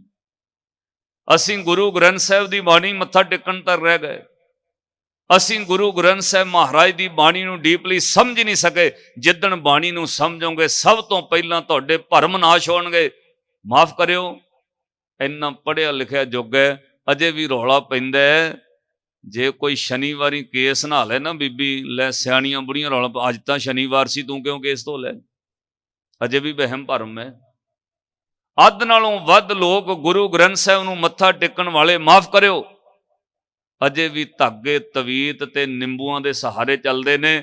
ਸਾਧ ਸੰਗਤ, 80 ਲੱਖ ਰੁਪਏ ਦਾ ਬੰਦਾ ਪੰਜਾਬ ਵਿੱਚ ਇੱਕ ਕਾਰੋਬਾਰ ਕਰਦਾ ਮਹੀਨੇ ਦਾ। ਉਹਦਾ ਕਾਰੋਬਾਰ ਪਤਾ ਕੀ ਹੈ? ਦੁਕਾਨਾਂ ਉੱਤੇ ਨਿੰਬੂ ਮਿਰਚਾਂ ਟੰਗੜੇ ਨੇ, ਟੰਗਾਈ ਜਾਂਦੇ ਨੇ, ਸਭ ਦੇ ਟੰਗੇ ਨੇ। ਗੁਰੂ ਨਾਨਕ ਸਾਹਿਬ ਦੀ ਫੋਟੋ ਵੀ ਲਾਈ ਹੈ, ਜਪਜੀ ਸਾਹਿਬ ਵੀ ਪੜ੍ਹਦੇ ਨੇ, ਗੁਰਦੁਆਰੇ ਮੱਥਾ ਟੇਕ ਕੇ ਵੀ ਜਾਣਗੇ, ਪਰ ਦੁਕਾਨ ਤੇ ਪਹਿਲਾਂ ਨਿੰਬੂ ਮਿਰਚ ਵੇਖਣਗੇ। ਉਹ ਮਿਰਚਾਂ ਸੁੱਕ ਤੇ ਨਹੀਂ ਗਈਆਂ, ਨਜ਼ਰ ਹੀ ਨਾ ਲੱਗ ਜਾਏ। ਇੱਕ ਬਿਮਾਰੀ ਹੋਰ ਚੱਲੀ ਹੈ, ਆ ਕਾਲੇ ਧਾਗੇ ਤਾਂ ਪੈਰਾਂ ਉੱਤੇ ਸਾਰੇ ਬੰਨੀ ਜਾਂਦੇ ਨੇ, ਬੀਬੀਆਂ ਵੀ ਬੰਨੀ ਜਾਂਦੀਆਂ, ਬੰਦੇ ਵੀ ਬੰਨੀ ਜਾਂਦੇ। ਮੈਂ ਕਈਆਂ ਨੂੰ ਪੁੱਛਿਆ ਕਾਹਦੇ ਲਈ ਬੰਨੇ, ਕਹਿੰਦੇ ਉਦਾਂ ਹੀ ਬੰਨੇ, ਨਜ਼ਰ ਨਾ ਲੱਗ ਜਾਏ। ਹੱਦ ਹੋ ਗਈ ਗੱਲ ਵਾਲੀ। ਇਹਦਾ ਮਤਲਬ ਤੁਹਾਨੂੰ ਬਾਣੀ ਤੇ ਕੋਈ ਵਿਸ਼ਵਾਸ ਨਹੀਂ। ਤੁਸੀਂ ਇਹ ਗੱਲ ਪੜ੍ਹੀ ਨਹੀਂ ਕਿ ਸਗਨ ਅਪ ਸਗਨ ਤਿਸ ਕੋ ਲੱਗੇ, ਜਿਸ ਚੀਤ ਨ ਆਵੇ।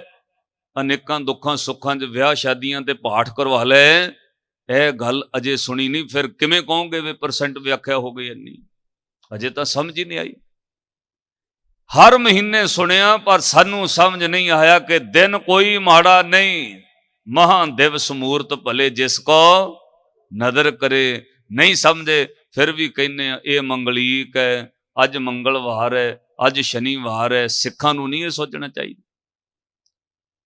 ਇੱਕ ਲੜਕੀ ਦੇ ਪੈਰ ਤੇ ਕਾਲਾ ਧਾਗਾ ਬੰਨਿਆ ਸੀ, ਮੈਂ ਉਹਨਾਂ ਦੇ ਘਰ ਪ੍ਰਸ਼ਾਦਾ ਛਕਣ ਚਲਾ ਗਿਆ, ਉਹ ਵਿਚਾਰੇ ਫਸ ਗਏ। ਮੈਂ ਉਹਨਾਂ ਨੂੰ ਕਿਹਾ, ਆ ਕੁੜੀ ਤੁਹਾਡੀ ਲੜਕੀ ਬਿਮਾਰ ਰਹਿੰਦੀ ਹੈ? ਕਹਿੰਦੇ ਨਹੀਂ ਭਾਈ ਸਾਹਿਬ, ਤੁਹਾਨੂੰ ਕੌਣ ਕਹਿੰਦਾ? ਮੈਂ ਕਿਹਾ ਕਹਿੰਦਾ ਕੋਈ ਨਹੀਂ, ਇਹਦੇ ਪੈਰ ਤੇ ਕਾਲਾ ਧਾਗਾ ਬੰਨਿਆ ਤਾਂ ਮੈਨੂੰ ਲੱਗਾ ਬਿਮਾਰ ਹੈ। ਕਹਿੰਦੇ ਨਹੀਂ ਨਹੀਂ ਭਾਈ ਸਾਹਿਬ, ਉਦਾਂ ਹੀ ਬੰਨਿਆ। ਚੁੱਪ ਜਿਹਾ ਕਰ ਗਏ, ਗੱਲ ਬਦਲਣ ਲੱਗ। ਇੰਨੇ ਨੂੰ ਉਹਨਾਂ ਦਾ ਲੜਕਾ ਬੋਲ ਪਿਆ, BA ਫਸਟ ਈਅਰ 'ਚ ਪੜ੍ਹਦਾ। ਉਹ ਕਹਿੰਦਾ ਭਾਈ ਸਾਹਿਬ ਜੀ, ਬਾਬਾ ਜੀ, ਕਹਿੰਦਾ ਮੇਰੇ ਪੈਰ ਤੇ ਵੀ ਬੰਨਿਆ ਹੋਇਆ। ਕਹਿੰਦਾ ਮੰਮੀ ਨੇ ਬੰਨੇ ਲਿਆ ਕੇ, ਮੰਮੀ ਦੇਖਿਆ ਆਲਾ ਦੁਆਲਾ।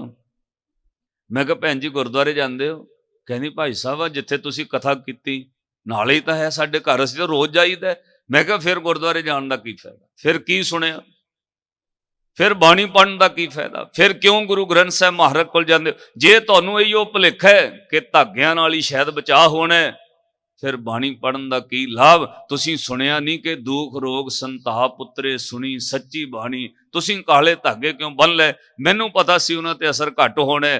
ਮੈਂ ਉਹ ਬੱਚੀ ਨੂੰ ਕੋਲ ਸੱਦਿਆ, ਬੇਟਾ ਕਿਹੜੀ ਕਲਾਸ 'ਚ ਪੜ੍ਹਦੇ ਹੋ? ਕਹਿੰਦੀ ਅੰਕਲ ਮੈਂ 12 'ਚ ਪੜ੍ਹਦੀ, 12ਵੀਂ 'ਚ। ਮੈਂ ਕਿਹਾ ਕੀ ਬਣਨਾ ਪੜ੍ਹ ਲਿਖ ਕੇ? ਕਹਿੰਦੀ ਅੰਕਲ ਮੈਂ ਡਾਕਟਰ ਬਣਨਾ। ਮੈਂ ਤੈਨੂੰ ਤਾਂ ਡਾਕਟਰ ਬਣਨ ਦਾ ਫਾਇਦਾ ਹੀ ਨਹੀਂ। ਕਹਿੰਦੇ ਅੰਕਲ ਕਿਉਂ? ਮੈਂ ਕਿਹਾ ਤੂੰ ਤਾਂ ਬਿਮਾਰ ਰਹਿਣਾ ਸਾਰੀ ਉਮਰ। ਕਹਿੰਦੇ ਭਾਈ ਸਾਹਿਬ ਏਦਾਂ ਨਾ ਕਹੋ। ਮੈਂ ਕਿਹਾ ਬੇਟਾ ਪਤਾ ਕਿਉਂ ਤੂੰ ਬਿਮਾਰ ਰਹਿਣਾ? ਤੂੰ ਬਿਮਾਰ ਪਤਾ ਕਿਉਂ ਰਹਿਣਾ? ਕਹਿੰਦੀ ਅੰਕਲ ਕਿਉਂ? ਮੈਂ ਕਿਹਾ ਜਿਹੜਾ ਤੇਰੇ ਪੈਰ ਉੱਤੇ ਕਾਲਾ ਧਾਗਾ ਬੰਨ ਦਿੱਤਾ, ਪੋਤੇ ਨੇ ਤੈਨੂੰ ਬਿਮਾਰੀ ਪੈਦਾ ਕਰਨੀ ਹੈ, ਸਾਈਕੋਲੋਜੀ ਅਫੈਕਟ, ਮਾਨਸਿਕ ਰੋਗ ਪੈਦਾ ਕਰਨਾ ਹੈ। ਜਿੱਦਣ ਧਾਗਾ ਗਲ ਕੇ ਟੁੱਟ ਗਿਆ, ਜੇ ਕੋਈ ਪੈਰ ਹੱਥ ਬਾਂਹ ਦਰਦ ਕਰਨ ਲੱਗ ਪਿਆ, ਤੂੰ ਕਹਿਣਾ ਉਦਣ ਦਾ ਹੀ ਦੁਖਦਾ ਜਿੱਦਣ ਦਾ ਧਾਗਾ ਟੁੱਟਿਆ। ਤੂੰ ਬਿਮਾਰ ਰਹਿਣ ਲੱਗ ਜਾਣਾ। ਡਾਕਟਰ ਬਣ ਕੇ ਕੀ ਕਰੇਂਗੀ? ਪਹਿਲਾਂ ਕਿਸੇ ਰੋਗੀ ਦਾ ਇਲਾਜ ਕਰੇਂਗੀ। ਜੇ ਧਾਗਾ ਪੈਰ ਚੋਂ ਟੁੱਟ ਗਿਆ, ਪਹਿਲਾਂ ਧਾਗਾ ਲੱਭਣ ਜਾਏਗੀ। ਇਹ ਧਾਗੇ ਨੇ ਤੈਨੂੰ ਬਿਮਾਰ ਕਰ ਦੇਣਾ। ਇਹ ਸਾਈਕੋਲੋਜੀ ਅਫੈਕਟ ਹੈ। ਜੇ ਮੈਂ ਤੁਹਾਨੂੰ ਏਦਾਂ ਦਾ ਭਰਮ ਪਾ ਦਾਂ ਨਾ ਵੀ ਤੁਸੀਂ ਜੇ ਸਵੇਰੇ ਉੱਠ ਕੇ ਆਪਣੇ ਖੱਬੇ ਗੁਆਂਢੀਆਂ ਵੱਲ ਦੇ ਪਾਸੇ ਵੇਖੋ, ਖੱਬੇ ਹੱਥ ਨੂੰ, ਤਾਂ ਤੁਹਾਡਾ ਅੱਧਾ ਸਿਰ ਦੁਖਣ ਲੱਗ ਪੈਣਾ, ਕੱਲ ਨੂੰ ਦੁਖਣ ਲੱਗ ਪਏਗਾ। ਦੇਖ ਲਿਓ ਲੈ, ਇਹ ਸਾਈਕੋਲੋਜੀ ਇਫੈਕਟ ਹੈ। ਉਹ ਮਨ ਦੇ ਅੰਦਰ ਭਰਮ ਪੈ ਜਾਂਦਾ ਹੈ। ਤੁਹਾਨੂੰ ਕੋਈ ਕਹਿ ਦੇ ਵੀ ਆਹ 2 ਨੰਬਰ ਗੇਟ ਤੋਂ ਖੱਬੇ ਲੰਘਦੇ ਇੱਕ ਛੋਟਾ ਜਿਹਾ ਬੇਰੀ ਦਾ ਦਰਖਤ ਹੈ, ਉੱਥੇ ਕੋਈ ਸਲੇਡਾ ਰਹਿੰਦਾ, ਉਹ ਸਰੀਰ ਬਦਲ ਲੈਂਦਾ, ਕਦੇ ਕੁੱਤਾ ਬਣ ਜਾਂਦਾ, ਕਦੇ ਬੰਦਾ ਬਣ ਜਾਂਦਾ। ਲੈ ਸਵੇਰੇ ਜਾਓਗੇ, ਜੇ ਆਮ ਵੀ ਕੁੱਤਾ ਖੜਾ ਹੋਇਆ, ਤੁਸੀਂ ਕਹਿਣਾ ਭਾਈ ਸਾਹਿਬ ਦੀ ਗੱਲ ਸੱਚ। ਇਹ ਸਾਈਕੋਲੋਜੀ ਇਫੈਕਟ ਹੈ, ਮਾਨਸਿਕ ਰੋਗ। ਉਹ ਬੱਚੀ ਪੜ੍ਹੀ ਲਿਖੀ ਸੀ, ਜਦੋਂ ਉਸ ਬੱਚੀ ਨੂੰ ਇੰਨੀ ਗੱਲ ਕਹੀ, ਪੁੱਤੇ ਮਾਨਸਿਕ ਰੋਗ ਹੈ, ਤੂੰ ਬਿਮਾਰ ਹੋਣ ਲੱਗ ਜਾਣਾ। ਉਸੇ ਵਕਤ ਉਹ ਬੱਚੀ ਭੱਜ ਕੇ ਕਿਚਨ ਵਿੱਚ ਗਈ, ਉਹਨੇ ਛੋਟੀ ਜਿਹੀ ਕੈਂਚੀ ਲਿਆਂਦੀ, ਪਹਿਲਾਂ ਆਪਣੇ ਪੈਰ ਦਾ ਧਾਗਾ ਵੱਢਿਆ, ਫਿਰ ਉਹਨੇ ਆਪਣੇ ਭਰਾ ਦੇ ਪੈਰ ਦਾ ਵੀ ਧਾਗਾ ਵੱਢਿਆ। ਤੁਹਾਨੂੰ ਵੀ ਹੱਥ ਜੋੜ ਕੇ ਬੇਨਤੀ ਹੈ, ਜਿਨ੍ਹਾਂ ਨੇ ਪੈਰਾਂ ਤੇ ਕਾਲੇ ਧਾਗੇ ਬੰਨੇ ਨੇ, ਕਿਰਪਾ ਕਰਕੇ ਵੱਢ ਦਿਓ। ਲੁਕੋਵੋ ਨਾ, ਹੁਣ ਘਰ ਜਾ ਕੇ ਵੱਢ ਦਿਓ, ਕਿਉਂ ਕੈਂਚੀ ਨਹੀਂ ਮਿਲਣੀ ਤੁਹਾਨੂੰ। ਘਰ ਜਾ ਕੇ ਵੱਢ ਦਿਓ ਜੇ ਕਿਸੇ ਨੇ ਬੰਨੇ। ਇਹ ਮੈਂ ਤਾਂ ਕਿਹਾ, ਕਈਆਂ ਧਾਗਿਆਂ ਵਾਲਿਆਂ ਕੱਲ੍ਹ ਨੂੰ ਨਹੀਂ ਸੀ ਆਉਣਾ, ਅੱਜ ਗੁਰੂ ਨੇ ਮੇਰੇ ਤੋਂ ਕਹਾ ਦਿੱਤਾ ਹੈ। ਤੁਹਾਨੂੰ ਹੱਥ ਜੋੜ ਕੇ ਬੇਨਤੀ ਹੈ, ਇਹ ਧਾਗੇ ਵੱਢ ਦਿਓ। ਹਾਂ, ਹੱਥ ਵਿੱਚ ਗੁਰੂ ਦਾ ਕੜਾ ਪਾ ਕੇ ਰੱਖੋ, ਘਰ ਵਿੱਚ ਜਪਜੀ ਸਾਹਿਬ ਦੀ ਬਾਣੀ ਪੜ੍ਹੋ, ਫਿਰ ਗੁਰੂ ਤੇ ਭਰੋਸਾ ਹੈ। ਮੈਨੂੰ ਵਿਸ਼ਵਾਸ ਹੈ, ਜਿੱਡੇ ਵੱਡੇ ਮਰਜ਼ੀ ਟੂਣੇ ਤੋਂ ਟੱਪ ਜਿਓ, ਤੁਹਾਡਾ ਬਾਲ ਵਿੰਗਾ ਨਹੀਂ ਹੋਇਆ।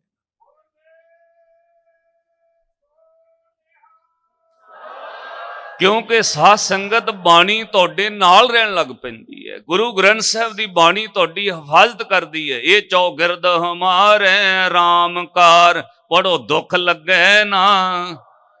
ਇਹਨੇ ਤੁਹਾਨੂੰ ਦੁੱਖ ਲੱਗਣ ਨਹੀਂ ਦੇਣਾ, ਇਹਨੇ 4 ਚੁਫੇਰੇ ਨਾਲ ਰਹਿਣਾ। ਆਓ ਸਾਧ ਸੰਗਤ, ਉਸ ਗੁਰੂ ਦੇ ਚਰਨਾਂ ਆ ਪੰਕਤੀ ਪੜ੍ਹ ਕੇ ਆਪਾਂ ਹਾਜ਼ਰੀ ਲਾ ਲਈਏ। ਫਿਰ ਅਗਲਾ ਪ੍ਰੋਗਰਾਮ ਕੱਲ ਫਿਰ ਸਰਵਣ ਕਰਾਂਗੇ।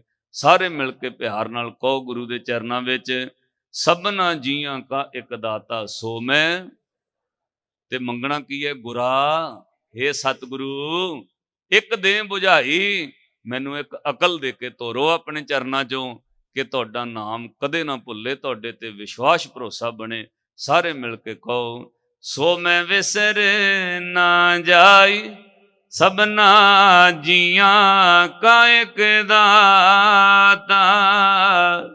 ਸੋ ਮੈਂ ਵਿਸਰ ਨਾ ਜਾਈ, ਸਭਨਾ ਜੀਆਂ ਕਾ ਇੱਕ ਦਾਤਾ। ਸੋ ਮੈਂ ਵਿਸਰ ਨਾ, ਸਭਨਾ ਜੀਆਂ ਕਾ ਇੱਕ ਦਾਤਾ। ਸੋ ਮੈਂ ਵਿਸਰ ਨਾ, ਸਭਨਾ ਜੀਆਂ, ਸਭਨਾ ਜੀਆਂ ਕਾ ਇੱਕ ਦਾਤਾ। ਸਭਨਾ ਜੀਆਂ ਕਾ ਇੱਕ ਦਾਤਾ। ਸਭਨਾ ਜੀਆਂ ਕਾ ਇੱਕ, ਸਭਨਾ ਜੀਆਂ ਕਾ ਇੱਕ। ਸੋ ਮੈਂ ਵਿਸਰ ਨਾ ਜਾਈ, ਸਭਨਾ ਜੀਆਂ ਕਾ ਇੱਕ ਦਾਤਾ। ਸੋ ਮੈਂ ਵਿਸਰ ਨਾ ਜਾਈ, ਸਭਨਾ ਜੀਆਂ ਕਾ ਇੱਕ ਦਾਤਾ। ਸੋ ਮੈਂ ਵਿਸਰ ਨਾ, ਸਭਨਾ ਜੀਆਂ ਕਾ ਇੱਕ ਦਾਤਾ। ਸੋ ਮੈਂ, ਸਭਨਾ ਜੀਆਂ ਕਾ ਇੱਕ ਦਾਤਾ। ਸਤਿਗੁਰੂ ਕਿਰਪਾ ਕਰਨ, ਤੁਹਾਡੀ ਸਾਰਿਆਂ ਦੀ ਹਾਜ਼ਰੀ ਦਰਗਾਹੀ ਪ੍ਰਵਾਨ ਹੋਵੇ। ਕੱਲ ਫਿਰ ਆਪਣੀ ਚਰਨ ਧੂੜ ਲੈ ਕੇ ਆਇਓ, ਦਰਸ਼ਨ ਦਿਓ, ਪਰਿਵਾਰਾਂ ਸਮੇਤ ਪਹੁੰਚਿਓ। ਭੁੱਲ ਚੁੱਕ ਦੀ ਖਿਮਾ ਬਖਸ਼ਣੀ। ਤੁਸੀਂ ਸਮਾਪਤੀ ਤੇ ਜਾਣਾ, ਸਾਨੂੰ ਛੁੱਟੀਆਂ ਬਖਸ਼ੋ, ਕਿਉਂਕਿ ਦਿਨ ਰਾਤ ਸਮਾਗਮ ਚੱਲ ਰਹੇ ਨੇ। ਕੱਲ ਵੀ 3 ਸਮਾਗਮ ਸੀ, ਅੱਜ ਵੀ 2 ਸੀ, ਕੱਲ ਸਵੇਰੇ ਫਿਰ ਸਮਾਗਮ ਹੈ, ਫਿਰ ਕੱਲ ਸ਼ਾਮੀ ਤੁਹਾਡੇ ਦਰਸ਼ਨ ਕਰਨੇ ਨੇ। ਅਸੀਸ ਬਖਸ਼ੋ, ਭੁੱਲਾਂ ਨਾ ਚਿਤਾਰਿਓ, ਗੱਜ ਕੇ ਫਤਿਹ ਬੁਲਾਓ। ਵਾਹਿਗੁਰੂ ਜੀ ਕਾ ਖਾਲਸਾ, ਵਾਹਿਗੁਰੂ ਜੀ ਕੀ ਫਤਿਹ।